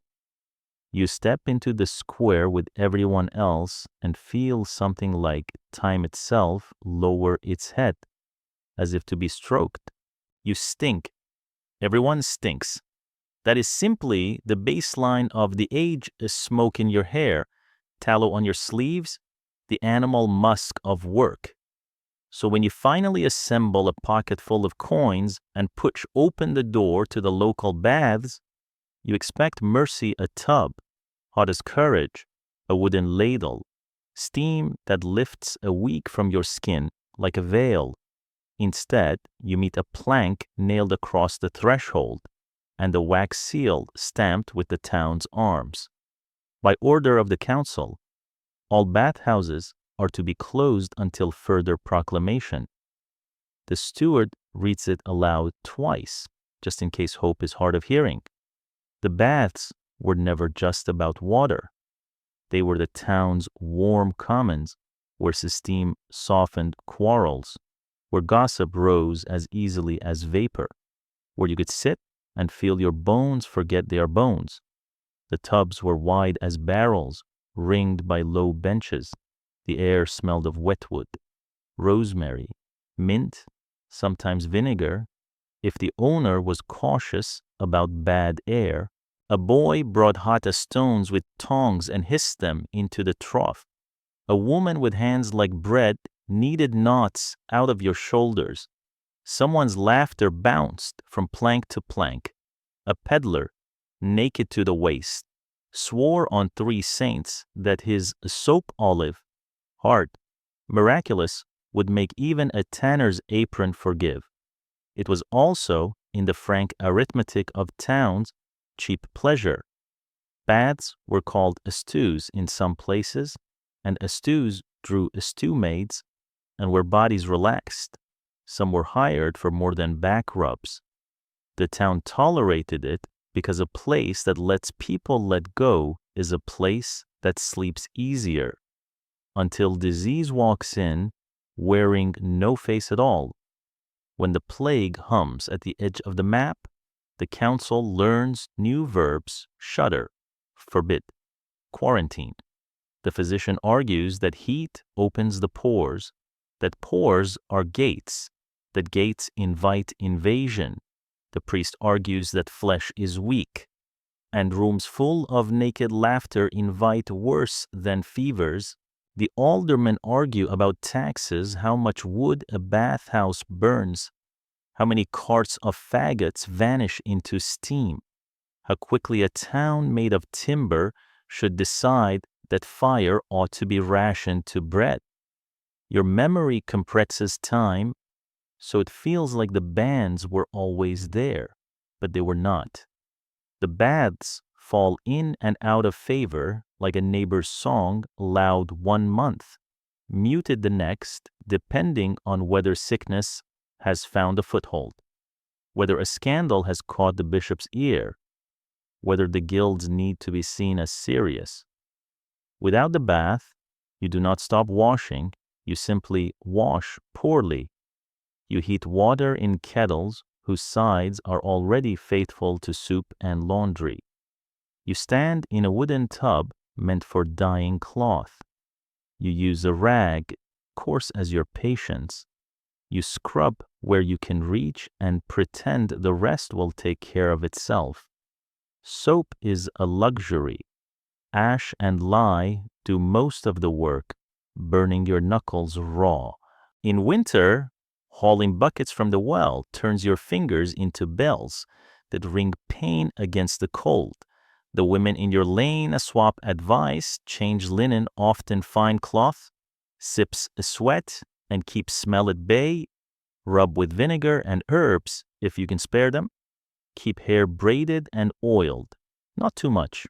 Leave your shirt in the sun at noon light does what priests and physicians both claim.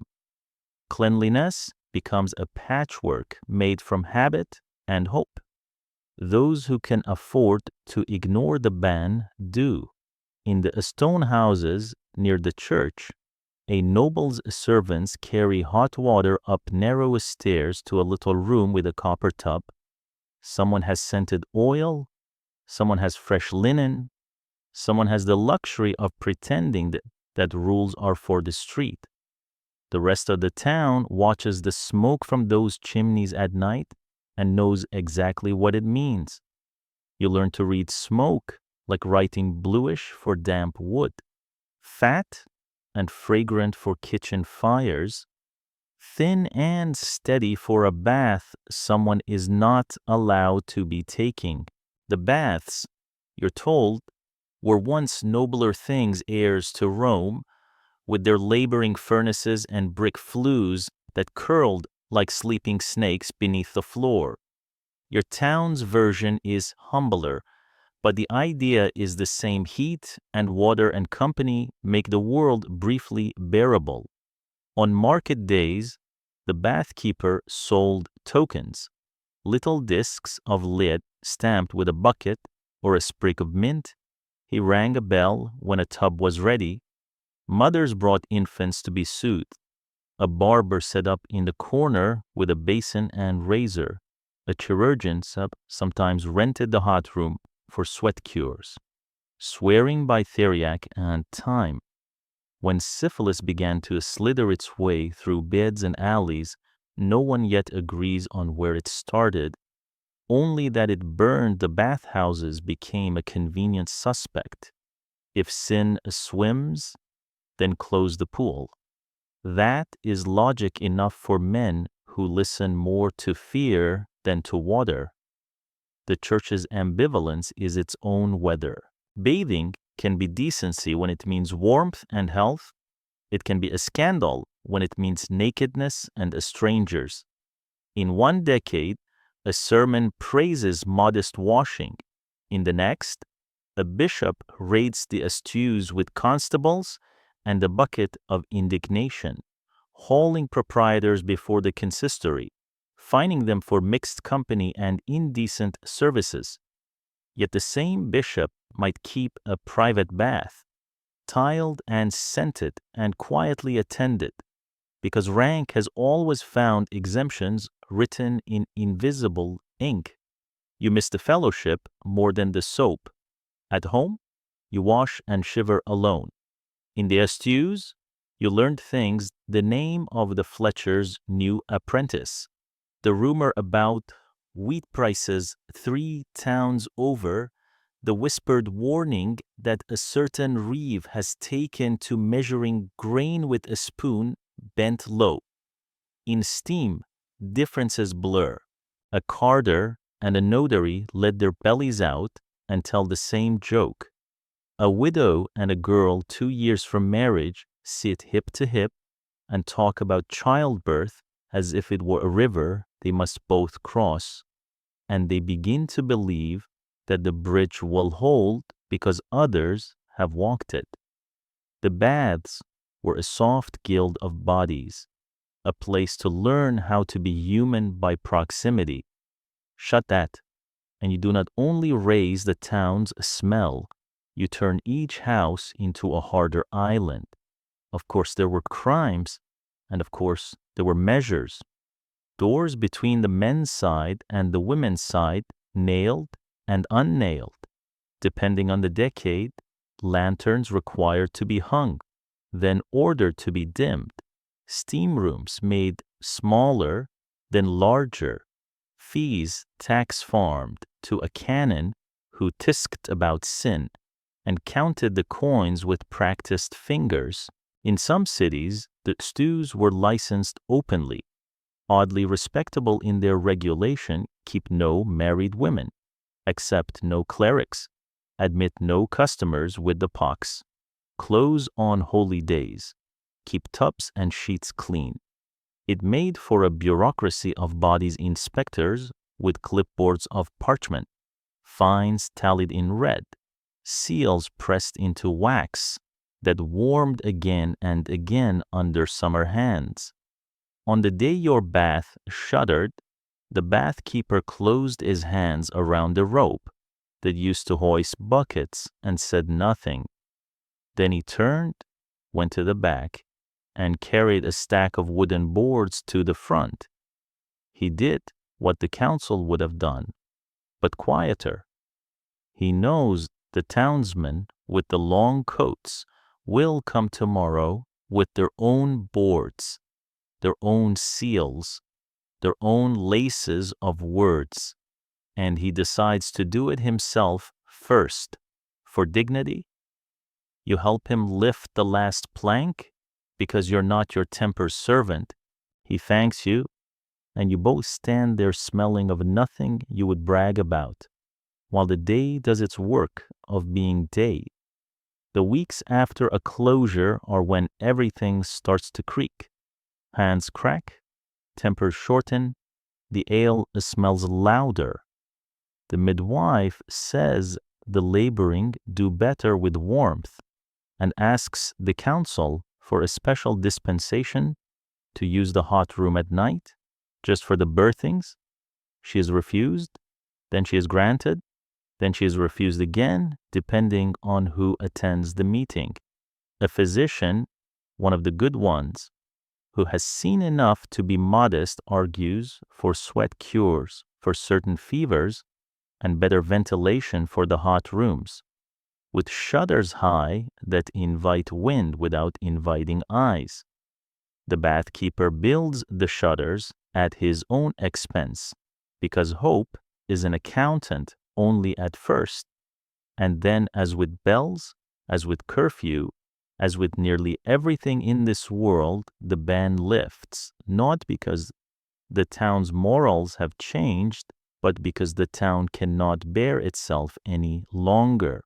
The council quietly knots the seal to a different hinge. The steward quietly fails to read the order again. The bathkeeper lifts his boards. He has a new list posted by the door: no mixed bathing. Herbs added to the water. The last 2 hours of light reserved for the elderly and the sick. Candles kept high and few. People come like parched cattle that nevertheless remember how to walk politely. You buy a token.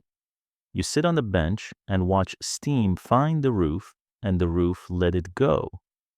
A woman ladles warm water over your shoulders and says, "You are knotted like a rope that has been misused." She's not wrong. The water explains to you, without raising its voice, that you were always meant to be a creature of 2 elements, dirt and river, and that when one is denied, the other answers by being kinder than you deserve. When you leave, the town does not suddenly smell like a garden, but it smells like effort instead of surrender. You pass the church and someone is posting a bill for alms for families under quarantine.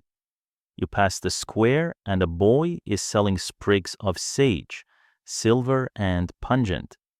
You pass the bathhouse and the shutter you nailed is leaning against the wall, waiting for the next panic, as surely it will come.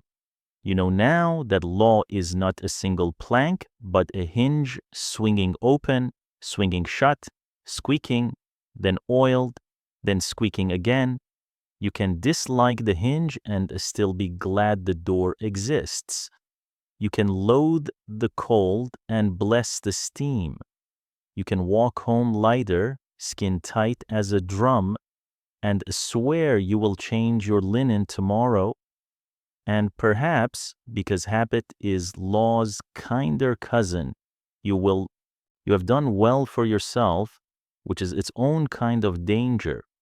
Wool has paid you back in coin and respect. Your ledgers add up in a way that makes sleep easier. Your shop smells of lanolin, dye, and honest work. On a spring market day, a bolt of velvet glows on a foreigner's barrow like a dark pool at dusk deep pile. Wine dark, so rich it seems to drink the light around it. You touch it, and your fingertips don't stop tingling until evening. A thought edges in and will not be shooed, perhaps a tunic, simple. Not loud, just enough to say, "I am not the boy who once slept in a loft above damp fleece." You have earned a better cloth. The law will disagree on your behalf. It will disagree with paperwork, stamps, and men who keep small knives not for fighting, but for trimming the hems of things that are not allowed to be as long as they are. Sumptuary rules are nothing new. They curl through the century like a long ribbon, sometimes bright, sometimes threadbare, always present. A king or council announces what everyone already knows but needs to hear in a voice that can punish you or what you wear, and what you wear is not up to you.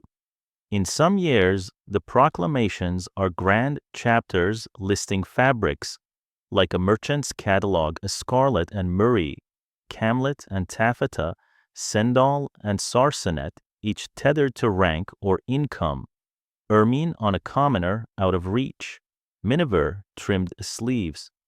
Not unless your household shines like a minor court. Sable. Don't even say the word without a title to keep it warm.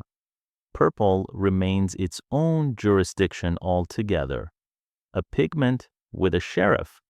In other years, the rules nibble at the edges, preoccupied with the sleeves that grow like banners or shoes that point like accusations.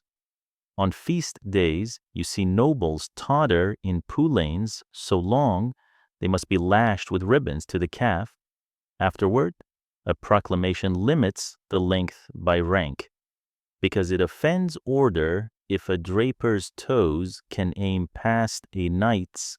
In another place, Women's sleeves grow wide enough to carry a week's gossip inside, and the council obliges with measurements and fines as if dignity can be hemmed. You know the arguments because you have heard them at table and under eaves. Priests speak of modesty clothes should not tempt. Elders speak of prudence. Money should not be poured into a garment when roofs leak. Magistrates speak of recognition. How else to know whom to bow to, whom to fear, whom to flatter? No one speaks of the quiet panic that grips the powerful when sameness approaches. It is not merely that a duke might be mistaken for a man who counts his coins with stained fingers. It is that the world itself might unbutton, thread by thread, until hierarchy lies in a puddle on the floor. The council sends out its eyes. In your town, they have a tidy name and a tidy ledger. Officers of apparel, perhaps, or simply the sergeants of the market. They walk with chalk in their pockets and patience in their hands. On procession days, when everyone becomes briefly theatrical banners, reliquaries, embroidered saints walking as if on soft ground, the officers walk, too, between cloth and cloth, looking, a hem too deep, a hood lined in prohibited fur, a widow's girdle set with more pearls than her means could mourn. They tap shoulders with a rod like a schoolmaster's, take names, and mark small crosses in a book. Later, the book will translate those crosses into coins missing from your purse. You tell yourself you are careful. The velvet bolt vanishes to a lord's steward, as it always was going to. You console yourself with a fine worsted that takes dye well and falls clean. You cut a tunic that fits, like an apology, no train, no stink of vanity, just craft made visible. You permit yourself a lining of soft rabbit where no one can see. Even so, a week later, the sergeant pauses at your shoulder when you step out of church. He's polite. He has the face of a clerk who has forgotten how to be surprised. He lifts your sleeve, pinches the cloth, rubs it between finger and thumb, and gives you the mercy of an explanation. The weave is too fine for your declared income. The gloss suggests a foreign warp. The sleeve he produces, a wooden stick marked in inches, falls 2 fingers past the allowed measure. He writes, "You pay." You go home and resent the arithmetic of visibility. It would be simpler if the rules were merely silly, but they are clever in ways that make your stomach recognize them. Fines bite harder when harvests fail. Exemptions become a currency that the council can spend favor for loyalty, forgiveness for service, a license to wear a certain fur, granted as a reward to the guild that funded the new bridge. The laws do not break people so much as bend them into shapes that make a chart easy to draw. At weddings, you feel the system most acutely. Rows of guests are a tapestry of permitted sheen. The bride's kirtle gleams because her father bought a license for the day. A paper folded and sealed like a small absolution. A merchant might purchase one, too, if he is bold or vain or both. Then, for 3 hours, he looks like a person who climbs stairs 2 at a time. Snitching becomes a town pastime because envy is a busy creature, and the law offers it a hobby. The neighbor who once borrowed your ladder and returned it with a rung crack notices your wife's new hood and wonders aloud how much it cost. And later, the sergeant wonders, too. A rival in the cloth trade cannot soften your prices, but he can soften your hem and alert the officers as a public service. Meanwhile, The young men in liveries, the visual signatures of great households, swell like peacocks. Because livery is a sanctioned spectacle, it declares power rather than concealing it. You find yourself both disgusted and grateful for the honesty. And yet, underneath the theater, you do understand a line of ascents. You have seen apprentices squander a year's savings on a flashy cap and a belt set with brass studs, then come to you, hat in hand, when the winter wood runs out. You have seen a taverner's daughter pawn the good sheets to buy lace, because lace makes eyes stick, and then carry water for a month with her hair under a plain scarf, the lace no longer worth what it cost. The guild elders are not wrong when they say a town needs rules the way a loom needs tension to loose, and the cloth is weak, too tight, and threads snap. But there are better and worse kinds of tension. In some cities, Florence whispers its example along trade roads. There are offices of ornament specifically to police women, men deputized to decide how joy may be worn. In others, the drapers' wardens and tailors' rulers enforce not piety, but monopoly. You will buy from us. You will sell by our measure. You will not display what we did not make. Across the channel, a king gathers statues of apparel that sort his people like jars.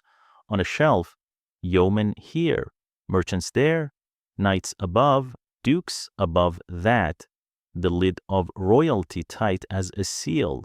In your parish, the vicar merely sighs when your wife asks whether her new Sunday gown is suitable. He tells her God sees the heart, which is true and not helpful. The beadle, less theological, measures the sleeve anyway. What, then, is left to you? Craft, mostly the quiet pleasure of a seam that lies like a sentence you mean.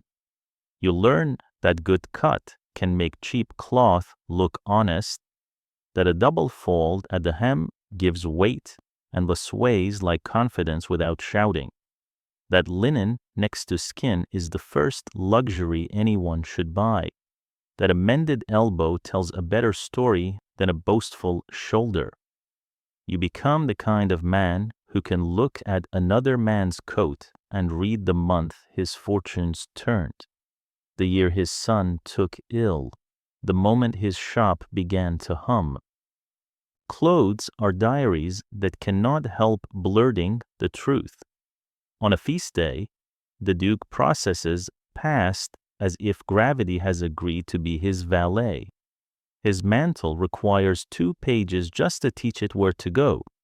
His chain is heavy enough to pay for 10 apprenticeships. His shoes point at next week. The crowd murmurs. You bow. For one uncharitable beat, you imagine him stripped to his linen like the rest of us in the bathhouse, all ceremony reduced to soap and esteem. Then the bells chastise your thoughts, and you straighten. You do not want a world without signs. You want a world where the signs do not bruise. That evening, by candle, your wife unpicks the too long sleeve the sergeant measured. She hums, and you find yourself humming too.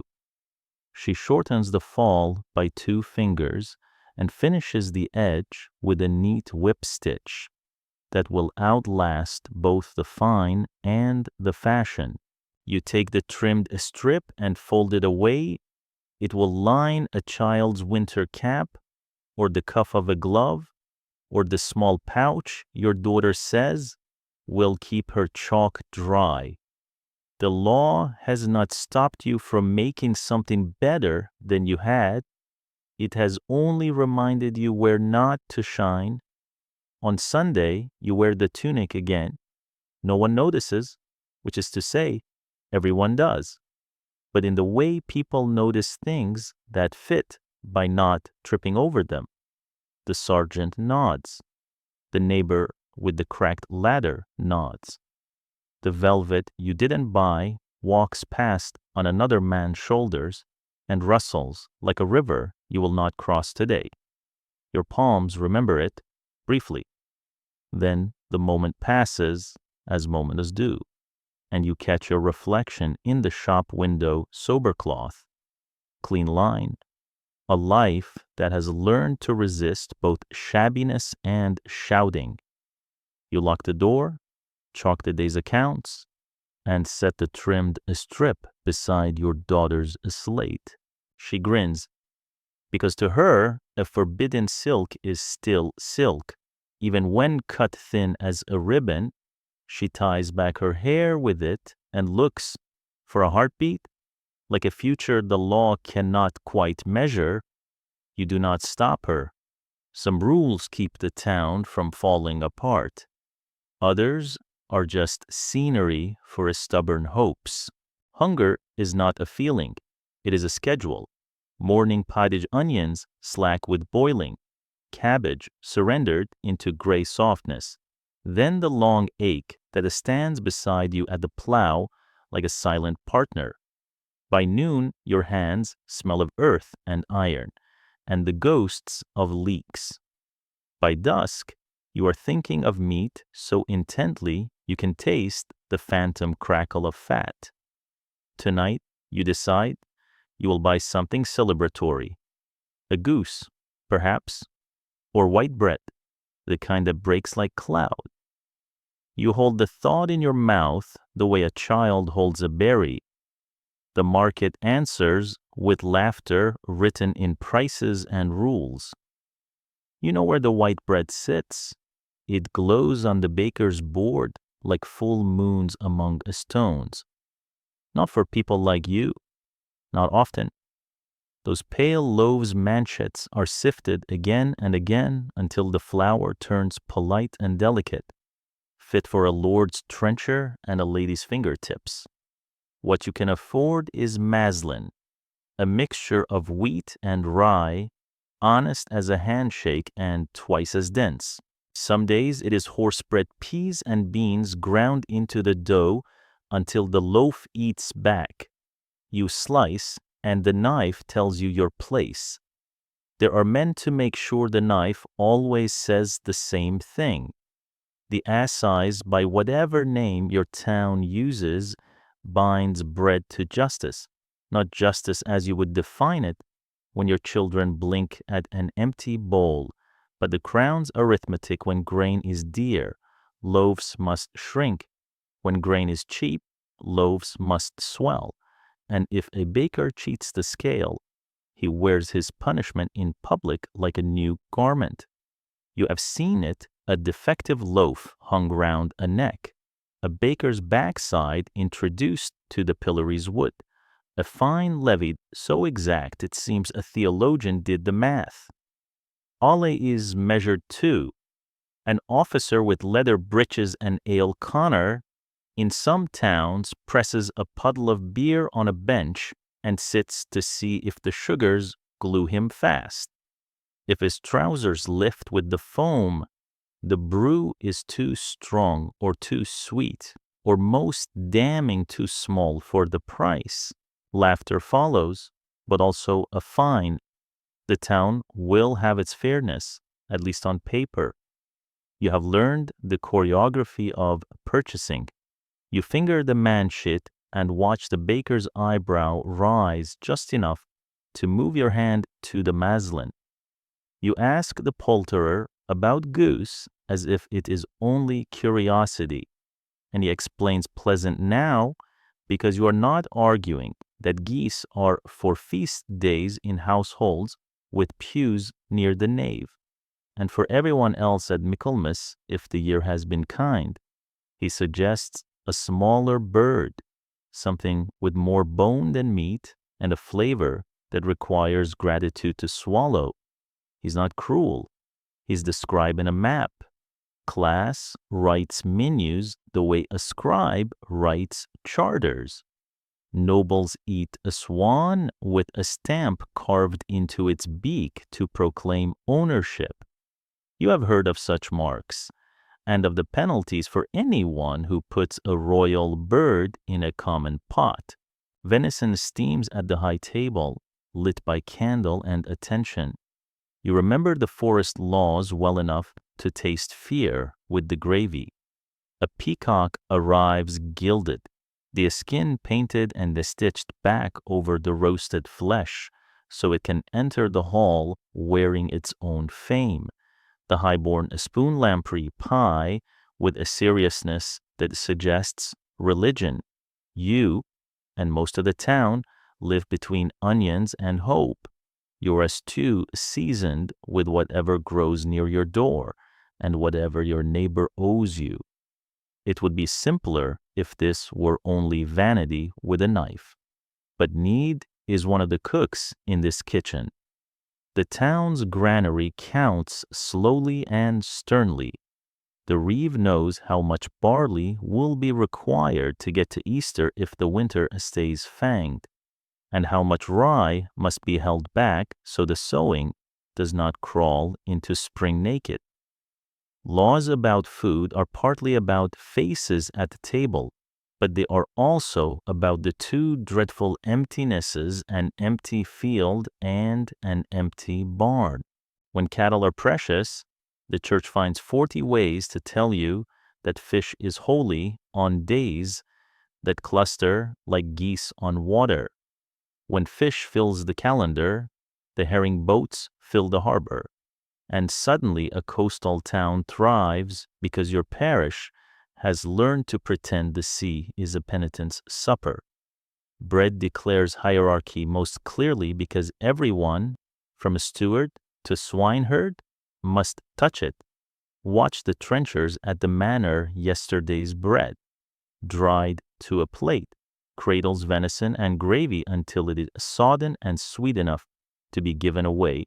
After the meal, alms for pilgrims, food for dogs, a soft charity. At your house, the loaf is the meal and the plate, and when it surrenders its last heel, you scrape the board and call the scraping a course. You tell your children the story of a duke who preferred manchet to meat, because stories taste better than hunger. Sometimes you refuse the story. In the lull between harvest and snow, the guild throws a feast for Saint Honoré or Saint Clement, or whichever holy name has agreed to share a day with working hands. The masters pay for the spices, pepper, that makes noses sneeze and eyes astonish, and a whole quarter of beef turns out a spit until the town smells like forgiveness. For an evening, the class lines blur in steam. A cooper's boy tears white bread and stares at it like a marvel. You watch his mouth, the way it closes with shock at how the soft crust gives. It is the same look you saw on your daughter the first time a ripe pear met her tongue. You are embarrassed by the tenderness of such an expression. You have seen men show less wonder at miracles, and yet, for all the occasional blurring, the rules hold. When you try to buy a goose on the sly, the poulterer's cousin tells the beadle, and the beadle tells your conscience with a fine that makes you eat cabbage for a month. When a friend smuggles a strip of venison into a pie, her grandmother's recipe, the crust thick, where the meat hides the smell, gives you away before the first bite has a chance to argue mercy. Penitence is measured in coins and in hours standing at the back of church, where the drafts live. You take both and feel cold anyway. Why such insistence? You have heard the explanations bloom like weeds. Some insist God prefers order in all things and bread is a catechism. Some say the poor would starve if the rich did not hold back luxuries from their mouths, though you have watched leftovers scraped into the refuse. Others speak, more honestly, of resentment, that dull, corrosive ache that eats at a town from the inside when a mercer's son parades a loaf that looks like it belongs on a baron's trencher. The council claims it must trim appetite so envy does not sway into riot. Perhaps they are right. Houses burn faster than bread bakes. Still, there is a meanness that these laws teach people to practice upon themselves. You have felt it in your palm at the baker's board, how your own fingers betray you, reaching not for the thing you desire, but for the thing you are allowed. You have heard it in your neighbor's voice, the lilt of accusation disguised as concern. White bread is at times must be very good in your house. You have seen a widow count her coins twice, then choose dark bread and nod as if she has done something virtuous when, in truth, she has only done something expected. But there are the small rebellions that do not need torches. Your wife learns to leaven with patience, coaxing air into the crumb as if teaching the loaf to breathe deeper. She kneads until the dough stops sticking to sorrow and starts to listen to her hands.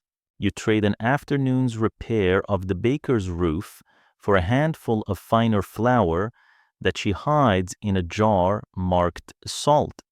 And on your son's name day, she bakes rolls so pale they seem embarrassed to be in your kitchen. The children giggle. The neighbor with the cracked ladder pretends not to notice. You pass the rolls as if they were contraband letters. When they are gone, your belly is not much fuller, but your house is warmer by a margin the law cannot measure. At the manor, the steward writes tallies of swans and herons, and the number of trenchers required for the Easter feast. In town, the beadle chalks fines, and the ale conner shakes out his damp breeches to a chorus of approving hoots. At your table, you teach your children to crumble yesterday's crust into today's pottage, to rescue comfort from thrift. You tell them that food, like cloth and bells and curfews, is a language one that power speaks loudly and the rest of us learn to whisper back. Later, long after the house has gone quiet, you slice one last piece of muslin. It is heavy and honest, with a bitterness that you have come to respect. You hold it to the light, thin as you can make it without tearing, and the glow through the crumb looks, just for a breath, like the color of a manchet. You smile at your wife's sleeping shoulder, at the steady rasp of your son's breath, at the foolishness and bravery of wanting. In the morning, there will be pottage. Next week, there might be goose if a cousin remembers a promise. One day, perhaps, you will tear white bread without counting.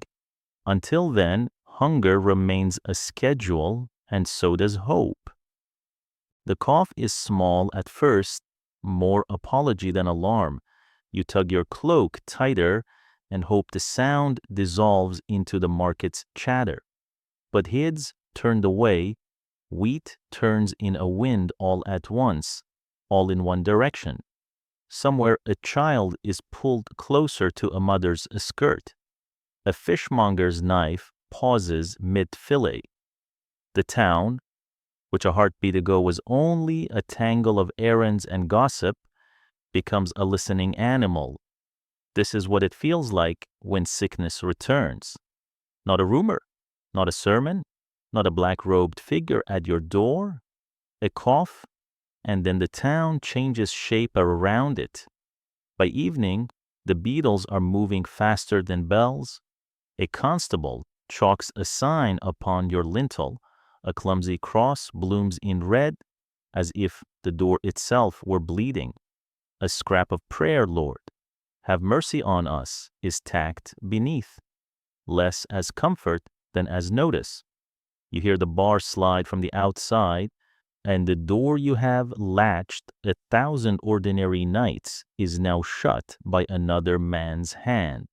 The timber speaks a hard truth. Your house has become a ship, and the town has cast you off from the shore.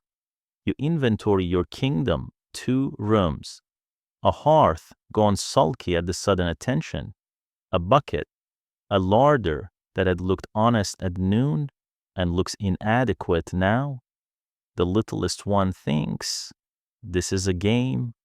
You look at your wife and do the arithmetic of flour against days, of water against fevers. The world has narrowed to a list. The rules are older than the paint drying on your door. When plague moves like weather, towns try to build walls out of behavior. Stay inside, bury swiftly, burn what cannot be washed, keep the poor fed at their thresholds so they do not wander, close the market or push it out beyond the gate. No wakes, no processions, no feasts. At first, these measures feel like a scold. Later, when the carts begin to creak past, they feel like mercy. Not all places choose the same defenses. Ports look out to sea and see both salvation and danger. In some harbors, a ship must wait 40 days in exile counted in sunsets before any rope kisses the quayside. Sailors squint at the city walls and count windows. Townsmen squint back at sails and count prayers. An island just off the coast becomes a place for holding human weather. The word for this waiting hardens into law. Far inland, a market town does not have ships or islands. It has ditches that can be watched and roads that can be closed, and a mayor whose pen is suddenly heavier than any sword. Every morning he reads reports who coughed, who burned, who buried. His sentence for the day is always the same, less of everything that makes a town a town. The watchman assigned to your door is not cruel. He is under orders to keep you in and everyone else out, which is another way of saying he is under orders to keep himself standing between fear and hunger. He brings a loaf, a pitcher, sometimes a pittance of meat if the parish budget has not already been eaten by other doorways. He leaves the food on a stool and raps with the politeness of a man knocking on his own pocket. Sometimes he lingers to talk, voice turned sideways through wood. He tells you the churchyard is nearly full and they are opening a field at the edge of the meadow, lime stacked like flour where the grass used to be. You hear the sound lime makes when it kisses earth. It is the sound of weather defied and only partly persuaded. Inside, time is measured in the simmer of water and the stutter of breath. You bury laundry in steam as if the vapor is a spell. You hang herbs over the hearth because your mother did, because her mother did, because the body wants to feel it is participating in its own rescue. You press a vinegar rag to a hot forehead and tell a story about a saint who survived something worse by drinking broth and stubbornness. Night has its own doctrine. Keep the air stirring, keep the candle poised but not proud, keep watch. If you are unlucky, the town's rules take you another way. There are men assigned to carry the city's dead, and in a season like this, they neither sleep properly, nor eat properly, nor speak properly, except to the priest and to one another. They are paid in coins that look like pity, and in immunity that looks like contempt. The cart they push is it pushed, dragged, willed, has a wheel that squeals the way children do when play becomes accident. The sound moves through a street like a small sermon. When it stops at your door, the cross on your lintel seems to vibrate. The men keep their distance from one another even as they lift what must be lifted, as if grief itself could be contagious. They are careful with your wife's shoulders, rough with your mattress, and kinder to your child than the law requires. You want to thank them, or curse them, or both. Your mouth finds neither word. Outside, a town under quarantine learns strange courtesies.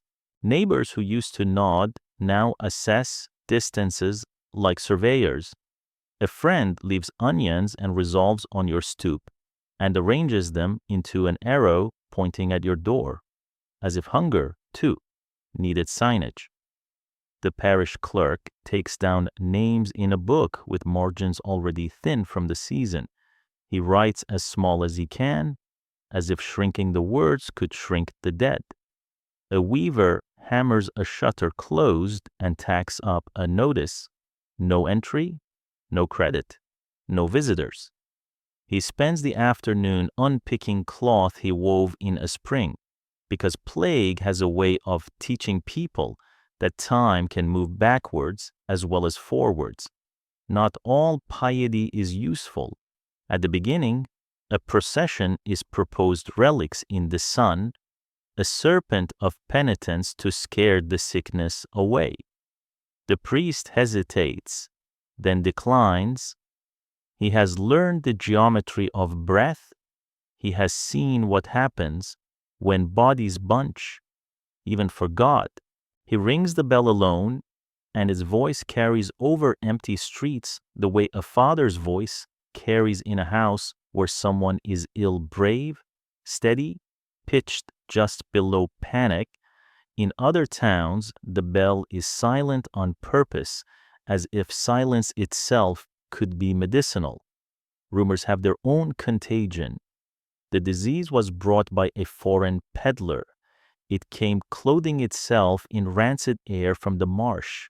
It hides in cats, or in wheat, or in the eyes of strangers who claim to be looking for work. Gates that used to yawn like jaws now press their lips together. Guards peer at travelers with the suspicious tenderness of men deciding whether to turn away a beggar or a storm. A tinker sleeps under a hedge and spends the night counting stars into numbers that look like forgiveness. If you're lucky, the fever runs its course without malice, leaving you shrunken but still arranged like yourself. The town's rules move in reverse, awkwardly. The cross is scraped off your door with a knife that makes a bright sound. The bar lifts. Light enters differently. For a few days you inhabit your own rooms as if you are a guest in a modest inn. People cross the lane and look at you as if you have returned from sea. You wave with the hesitance of a sailor who cannot quite tell if the dock is stable. You step out, and the day has a strangeness, crisp and hollow-edged. Even the geese seem to be observing a custom you have not been taught. You find the market thinned but not empty. A fishwife calls to you by your name, which feels like a small miracle and also like proof that names survive where other things fail. Prices have learned new arithmetic in your absence.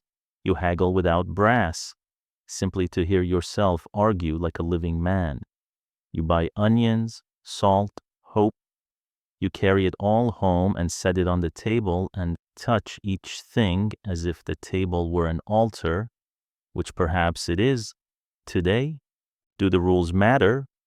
You ask this more carefully now. You have seen doors marked and hearts broken and a field become a mouth. You have also seen a watchman set a loaf down at dawn, even when his wife told him not to visit the sick, and a cartman straighten the blanket over a stranger as if it were his own child, and a priest extinguish a candle with fingers that still smell of the last house he left. A law is a fence. It keeps wolves out and sometimes catches sheep. But a law can be kindness if the hand that enforces it remembers hands must open again. The town will loosen. Markets will creep back inside the walls. A boy will find a way to make the sound of laughter bounce off a stone again. You will step past your own door without looking up for chalk. One day, months from now, you will cough in the market and no one will turn. The fishmonger's knife will finish its arc. The child will go on playing with the hoop that never rolls straight. You will stand there holding onions and listen to a town that has remembered how to forget. And you will breathe, and the air will be simply air. Death announces itself with a small, officious noises. A knock at the door that doesn't wait to be welcomed. Shoes scuffing in the yard. The priest speaks your name softly, as if he doesn't want to bruise it. Behind him, the parish clerk carries a book with more ribbon than mercy. The bell begins to toll, a slow, deliberate counting, one for each decade you were here. Neighbors pause with spoons halfway to mouths. A dog lies down without being told. The town, which can be rowdy about bread and loud about gossip, becomes suddenly careful with its voice. It is the hour of the passing bell, and even the wind keeps the rhythm. You think burial will be simple. Spade, soil, prayer, done. But this is a Christian town in a narrow century, and the road between your house and the churchyard bends through law like a river through a stone.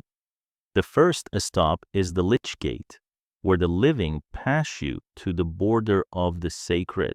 There, on the low roof beams, graffiti carved by other hands tells you two truths at once: that grief is ancient and that people survive it. Fees are spoken with the softness of linen. A candle here, a mass there, the clerk's pen, the gravedigger's back, the priest's vestments, the ringing of the bell again at supper so people remember to pray at meat. The word mortuary floats between mouths, the due at death. Sometimes the best beast from your buyer, sometimes a fee called a soulless god, as if the passage itself had a ferryman who kept books. You never thought of yourself as rich until you discover how much poverty costs at the end.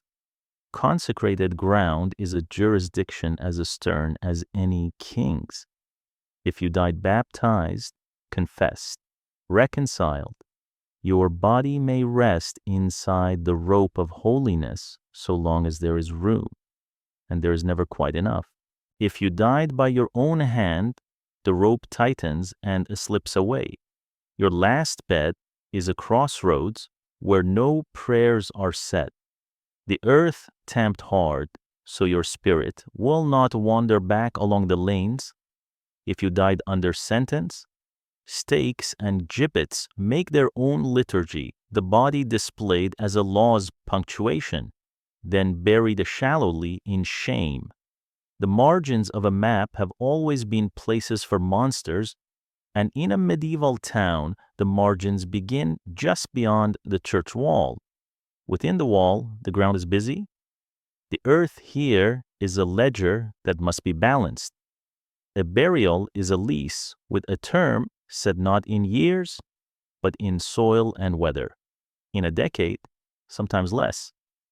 The grave is opened again, and you are persuaded gently if there is time, briskly if there is not to make room.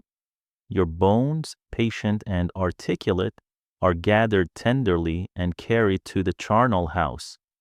There, skulls contemplate skulls, an architecture of reminders. A monk has written over the door, "As you are, we once were. As we are, you shall be." Children will dare one another to peak. Lovers will promise each other forever with a precision that ignores the math on those shelves. Plague years rearrange even this economy. Lime stands like flour sacks at the edge of the churchyard. It hisses when it kisses the open earth. Trenches run like underlines through the meadow beyond the wall. Line after line after line. The bell has no time to change its note. It tolls so often it becomes weather. In normal seasons, families bring bread and ale to the grave diggers, a currency of gratitude. During pestilence, gratitude thins to nods. The diggers are paid in hazard, and the esteem afforded to men who do necessary work in necessary ugliness. They learn to murmur brief prayers because long ones cannot keep up. But not all endings are trench and haste. Wealth buys a different geometry. The nave is a map of those who ruled and donated alabaster knights who lie as if napping through eternity, wives in a stone whose eyelids are forever lowered in patience. A bishop sinks into a tomb so grand it will instruct the living for centuries. A merchant buys a chantry, a small chapel where a priest will be paid to say masses for his soul until the money runs out, or the king grows impatient with such indulgences. Transy tombs, later, will display the double truth, a polished effigy above and below, the sculpture of a shrunken corpse, ribs like harp strings, skin like remembered parchment. The sermon is harsh and honest. You may die handsome, but you will not stay that way. Between grandeur and trench, life invents its rituals. Wakes are held in kitchens that smell of stew and beeswax. Psalms slide into stories, stories slide into laughter, and then are scolded back into psalms. A neighbor places a plate of salt on your chest as if purity were something that could be evaporated and recaptured. A cousin opens the shutters a crack so the soul will not feel trapped, and for a moment the curtain lifts as if something invisible has indeed left the room. The women wash the body with the tenderness of midwives working in reverse. They braid the hair. They tuck a sprig of rosemary beneath the chin, so memory will have a scent to follow home. The procession through town is short, but full of seeing. The baker, flour to his elbows, keeps his hat in his hand. The blacksmith steps from the doorway, still wearing his leather apron, the world's hammer quiet at his side. Children hold on to fingers they do not own. The clerk walks with his book shut tight, as if to keep the names from leaking. Once, people carried the dead across fields by ancient tracks called corpse roads paths, which swore not to hinder a last journey, even if hedges and lawsuits would. Here, where the church stands in the town's center, the route is simply from door to door. The first, a hinge of wood, the second, a hinge of time. When the priest's Latin rises, you hear your own language beneath it, the way you always have bread, water, rest. The words do what words can. The first clods of soil land like drumbeats. The grave takes its shape from shovels and grief. Afterward, people drift to the churchyard's boundary where the wall is sun-warmed and conversational. There, they retell your best jokes and your worst luck. They argue over the price of grain with a vigor they did not show in prayer. They make plans for the winter because the living are obligated to, and yet law is never absent from this mercy. A man's death can still mean a heriot, a debt to the Lord collected as briskly as a tax. A best cow led away, while the widow tries to keep her voice from breaking. The priest counts the candles owed for the month's souls. The clerk rehearses the entries he must carry to the archdeacon's court, where the tidy world of parchment will make your messy life look like a well-ruled line. If you had quarrels with the church, they will find you even now. Excommunication travels further than breath, all the way to dirt.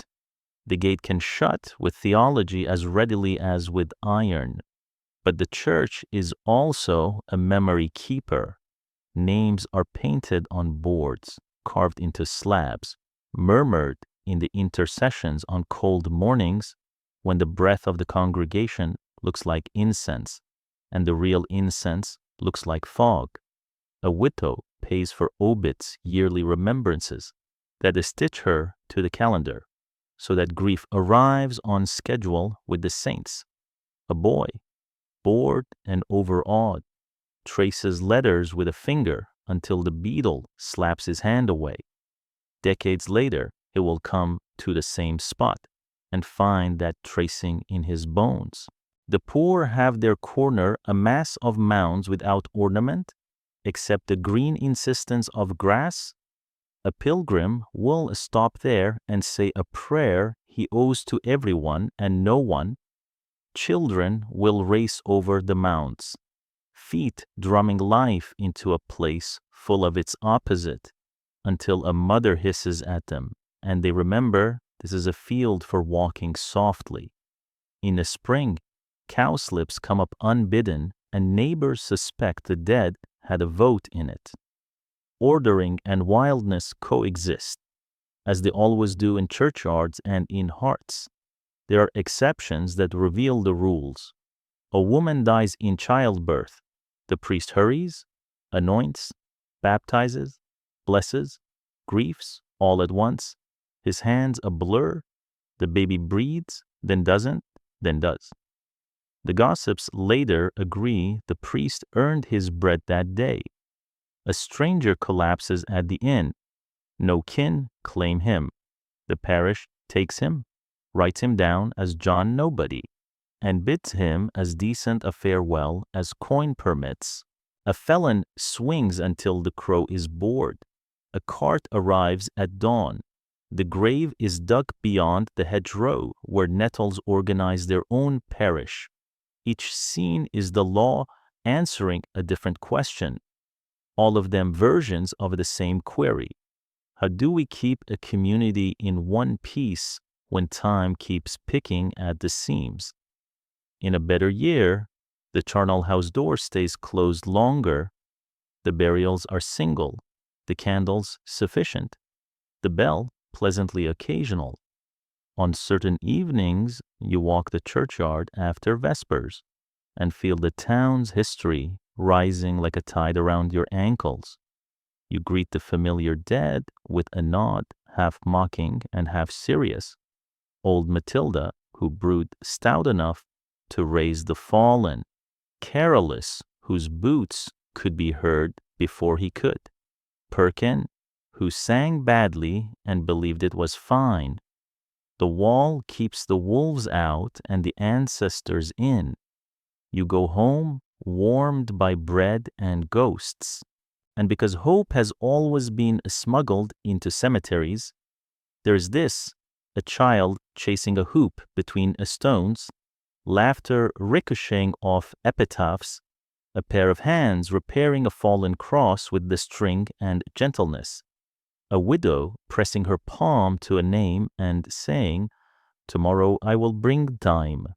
Law can tell you where to lie, for how long, and under what a stone. It can decide who may kneel where, and which door will be yours at last. But only the living can decide to return, to keep tending, to keep remembering. The churchyard is a book the whole town is writing in. The entries are brief. The meaning is not. Ale talks first, and then the law answers.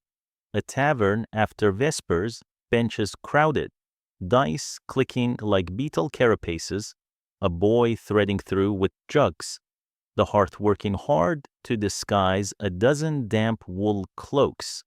Someone tells a joke about the bishop's mitre looking like a beehive that wandered onto the wrong head. You laugh too long, too loud, and feel at once that the laughter has a border. The room cools by a degree, not because the joke isn't funny, but because it is expensive. In this century, words have weights stamped into them like coins. A blessing can buy you a favor. A curse can purchase trouble that is hard to spend. Blasphemy is not merely a sin, but a civic hazard. If mockery can unbutton reverence, what next might come undone oaths, tithes, obedience. The town depends on shared fictions, so sturdy they behave like facts, and the church tends those fictions with the seriousness of a miller testing grain hand in squeeze judge. Refuse what feels light. There is a path for speech that stumbles. First, the murmur that travels faster than you can walk. Then the summoner, an ecclesiastical officer with parchment and patience, appears at your door with a courteous knock that has ended many evenings badly. He does not drag, he invites. That is the trick. You are to appear before the archdeacon's court on market day, where the law prefers confession to compulsion. Canon law is a net with fine knots. It catches souls, not bodies, and it knows how to tighten slowly. The court is a theater of paper and memory. Clerks adjust quills as if tuning instruments.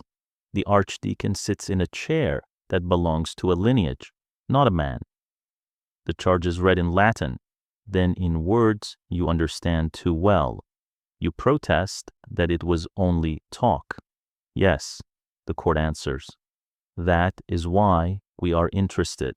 Witnesses stand, hats in hands, eyes doing the arithmetic of neighborliness and survival.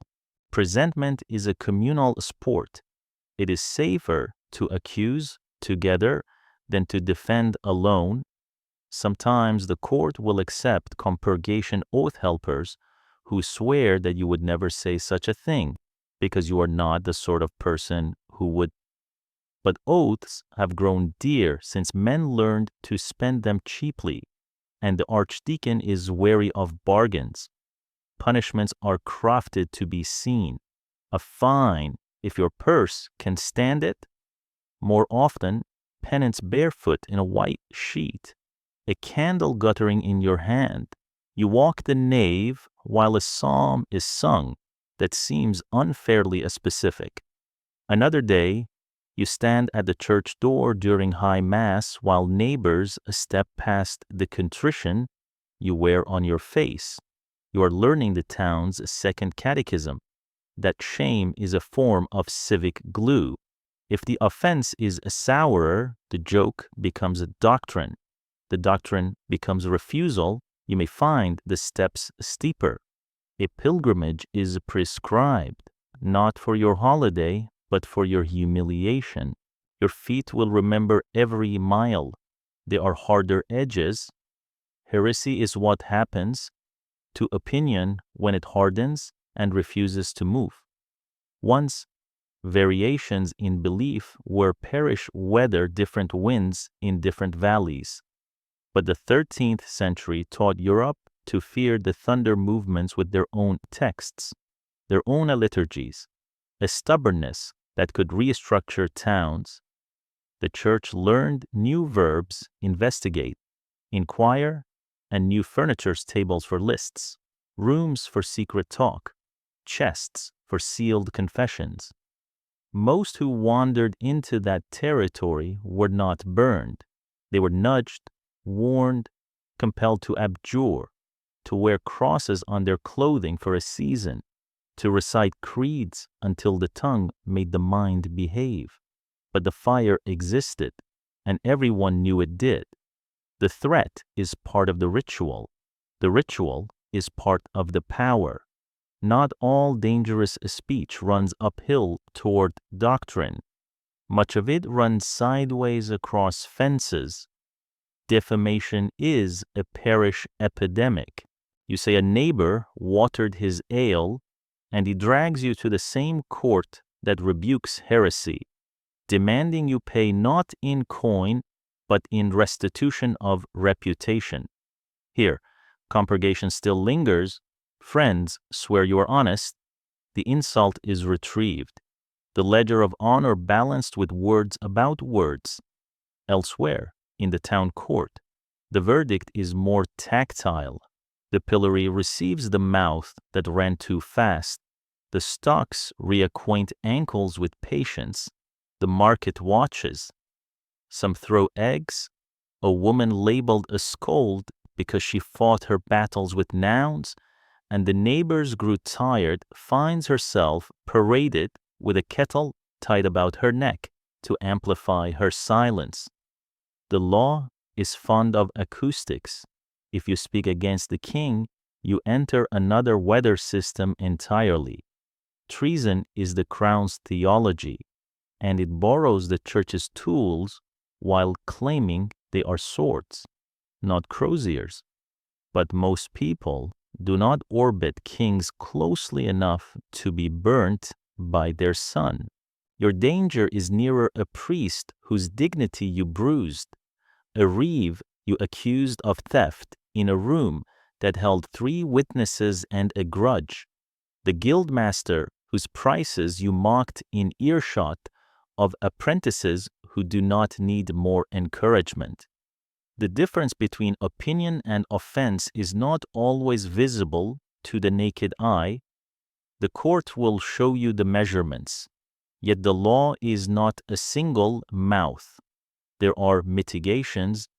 Benefit of clergy is one, an old doorway that lets the literate step into the church's jurisdiction. Read a verse, some call it the neck verse, as if it keeps the rope from closing and the gallows recedes. What the verse buys is time and a gentler room, not escape. Another mitigation lies in the priest who understands friction and oil. He hears your confession and recognizes the difference between malice and a tavern that was too warm. He assigns a fast, a prayer, a quiet apology to the man you stung, and sends you back into the world with a bruise you can wear under your clothes. Still, caution becomes a civic habit. People learn to use parables at the ale bench the way preachers use them at the pulpit. The bee that found the hat, the fish that swallowed the ring, the miller who took too much toll. Everyone nods, everyone understands. Humor migrates into safe shapes. Complaints learn to sing under their breath. You become adept at judging listeners. The thatcher can hold a secret the baker's sister cannot. There's always someone in the corner whose silence is not privacy, but occupation.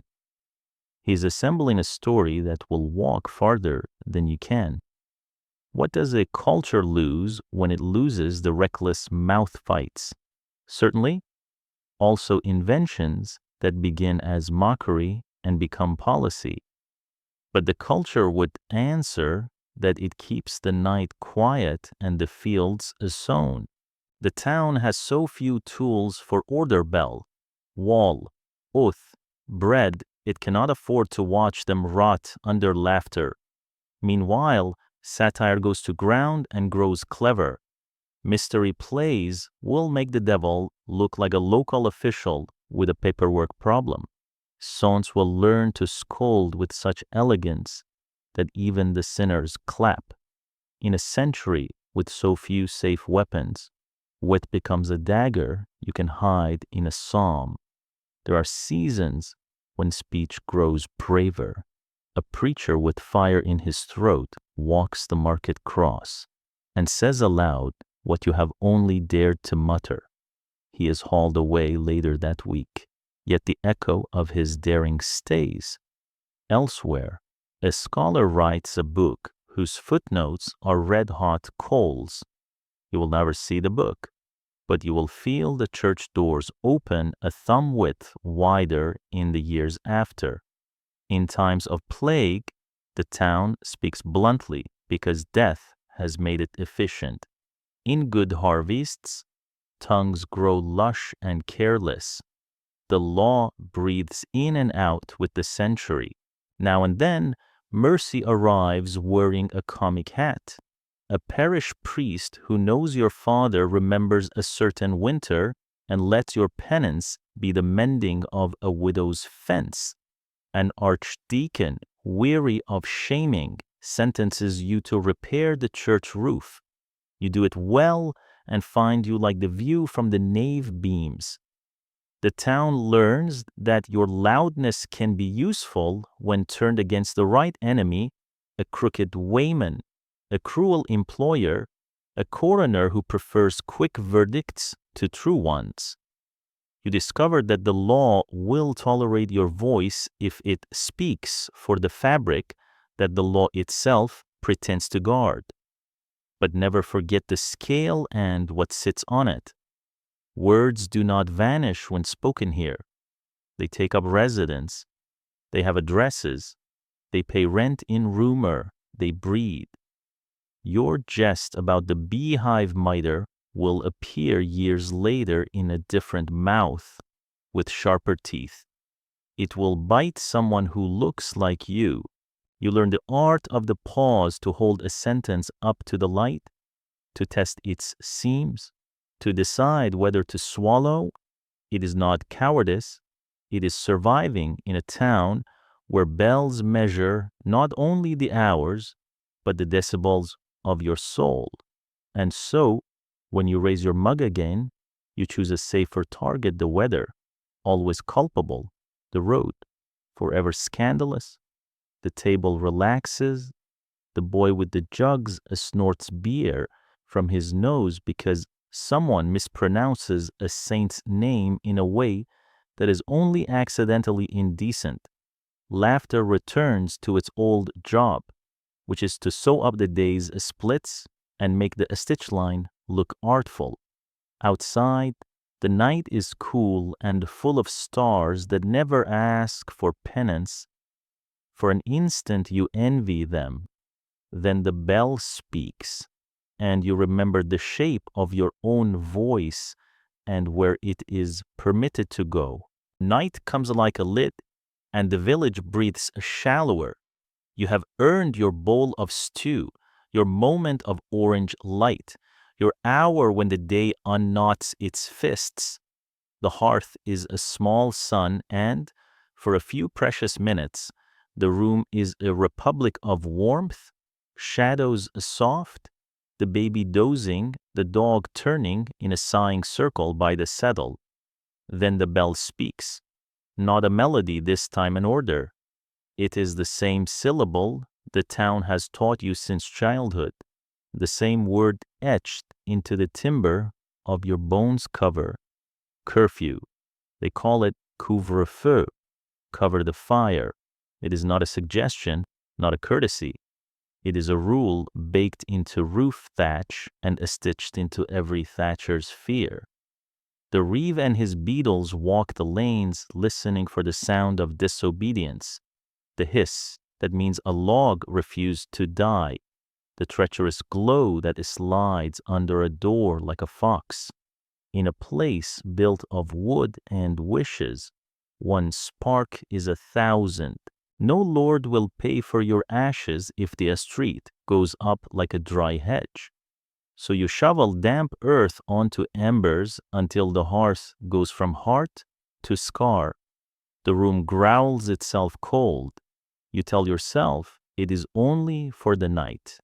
But night is long here, and fear has good lungs. Without the hearth, the house thins.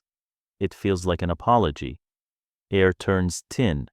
smells of wool and breath and resignation. The child whimpers because darkness is not the absence of light, but the presence of everything that wants it. You hold the last warmth in a clay pot under blankets, a poor man's son. Tomorrow you will coax it into life again with kindling and patience, and a prayer to saints who never have to split logs. The Lord says it is for everyone's safety. It is not wrong. The town remembers fires the way all the soldiers remember scars by the heat that never leaves. A dropped taper in a byre, a careless candle by the loom, 12 houses gone by matins, a family with nothing but soot where a cradle stood. Even in good years, the parish keeps a ladder, a leather bucket, a long pole with a hook for thatch, like a question mark for roofs. The watchman carries a rattle and calls the hour, not only to comfort sleepers, but to warn them the night is under supervision, because the night is dangerous. And yet, as with so many rules, the equal word wraps unequal lives. In the hall on the hill, stone walls nurse flames all evening. Servants tend braziers as if they were sulky princes. Tapestries pull warmth out of firelight and hold it like a grudge.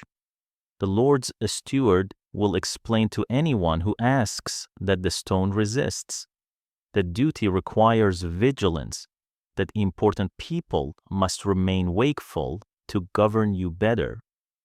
You nod because the nod is part of a survival. You also imagine your hovel in stone, if only for the pleasure of resisting safely. You learn the choreography of a lawful darkness. Banks are smoothed, shutters latched. A rushlight is allowed to cower like a guilty thought. The door bar slides into its housing with a sound that feels like a verdict. There are thieves in the lanes who prefer other people's sleep to their own. Men who have learned the town's blind corners and the places where feet do not echo. There are wolves farther out and worse things inside men nearer in.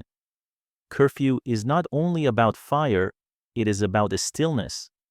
The night is made to resemble obedience. Look closely at the instrument that enforces it, not iron so much as habit. At sunset, a boy is sent house to house with a covered pan to lend flame to those who cannot kindle their own. By curfew, that boy's mother is the one who checks his hands for burns and for lies. Neighbors listen for one another's latches. The beadles carry staves and authority. Their ears are longer than their arms. The fine for a late light might measure a week's bread. The penance, if the matter reaches the church, is designed to be remembered barefoot procession, a candle held to the bone of your shame. Still, the rule cannot be absolute and remain human. Midwives understand this. Babies come when they please, and the law knows it has no jurisdiction over arrival. A lamp is permitted there, a fire is allowed to breathe. So too the night watch, when frost eats horses' noses, and a traveler pounding the gate after sundown, blue with cold. Mercy is a joint the law keeps oiled, not because it is soft, but because stiff machines break.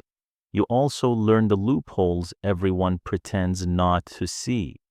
A pan of embers tucked into ash is not, the reeve will concede, a flame. A hole in the shutter that looks like a knot may be a lens for the starlight and nothing more, and, on bad nights, a spy for your courage. Some household keep a spark trapped under a pot, suffocated to a whisper, preserved like a secret until dawn. Illegal, perhaps? Necessary, certainly. In the morning, when you blow on it and it answers, with a red eye, you feel as if you have rescued a friend, and there is a deeper negotiation running under the surface, the town's bargain with fear. It does not have a fire brigade as cities will later boast, nor pumps, nor hoses that bite like snakes. It has the bell and the bucket, the ladder and the order.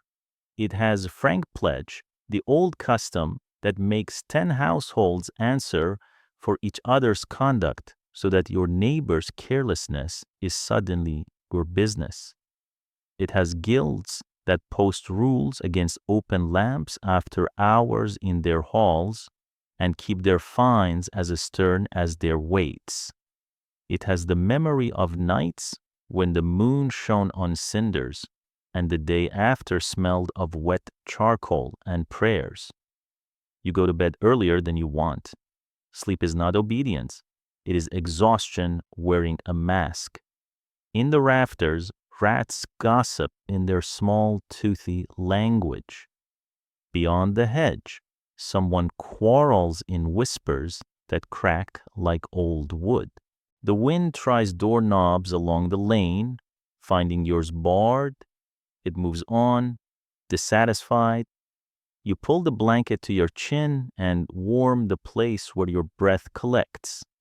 In the dark, the town's other laws come visiting like stern ants, sumptuary as statutes that have taught your skin the chemistry of wool, the bells that dissected your day into liturgy-sized pieces, the guild that decided whether your hands could make a living, the Sabbath that enforced rest like a doctor who cures with boredom, the old ordeals that claimed to weigh guilt in metal and water, the fasting calendar that taught you the names of fish, not because you loved them, but because you were forbidden to love bacon.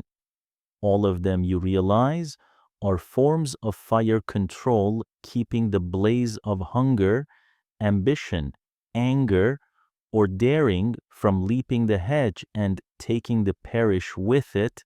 And yet there are other stories that warm in your head.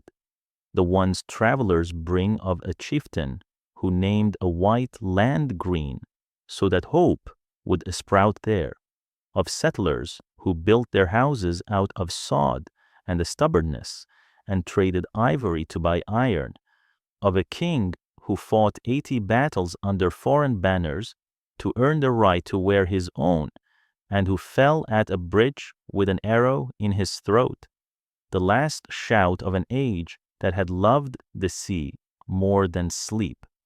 Those stories prove something that the bell cannot unprove, that risk is another word for human. So what do you do with the rule? You do what your grandparents did, obey it most nights. Disobey it when mercy or necessity outvote fear, and keep the spark safe for morning.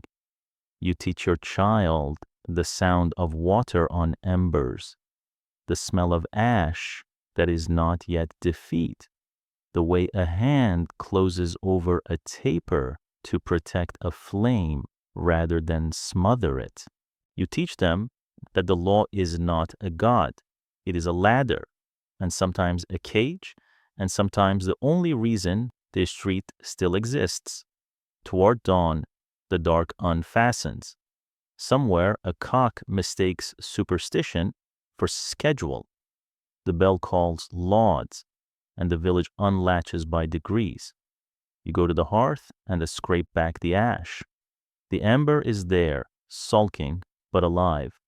You feed it dry slivers, then a twig's older brother. Flame arrives cautious, then confident, then itself.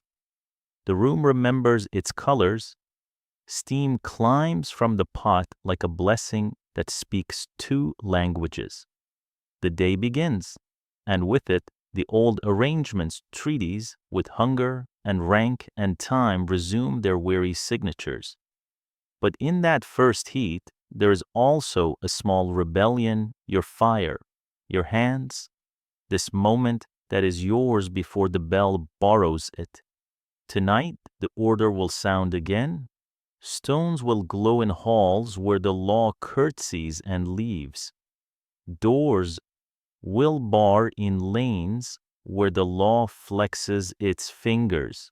On the road, a watchman will call the hour, the rattle answering like bones.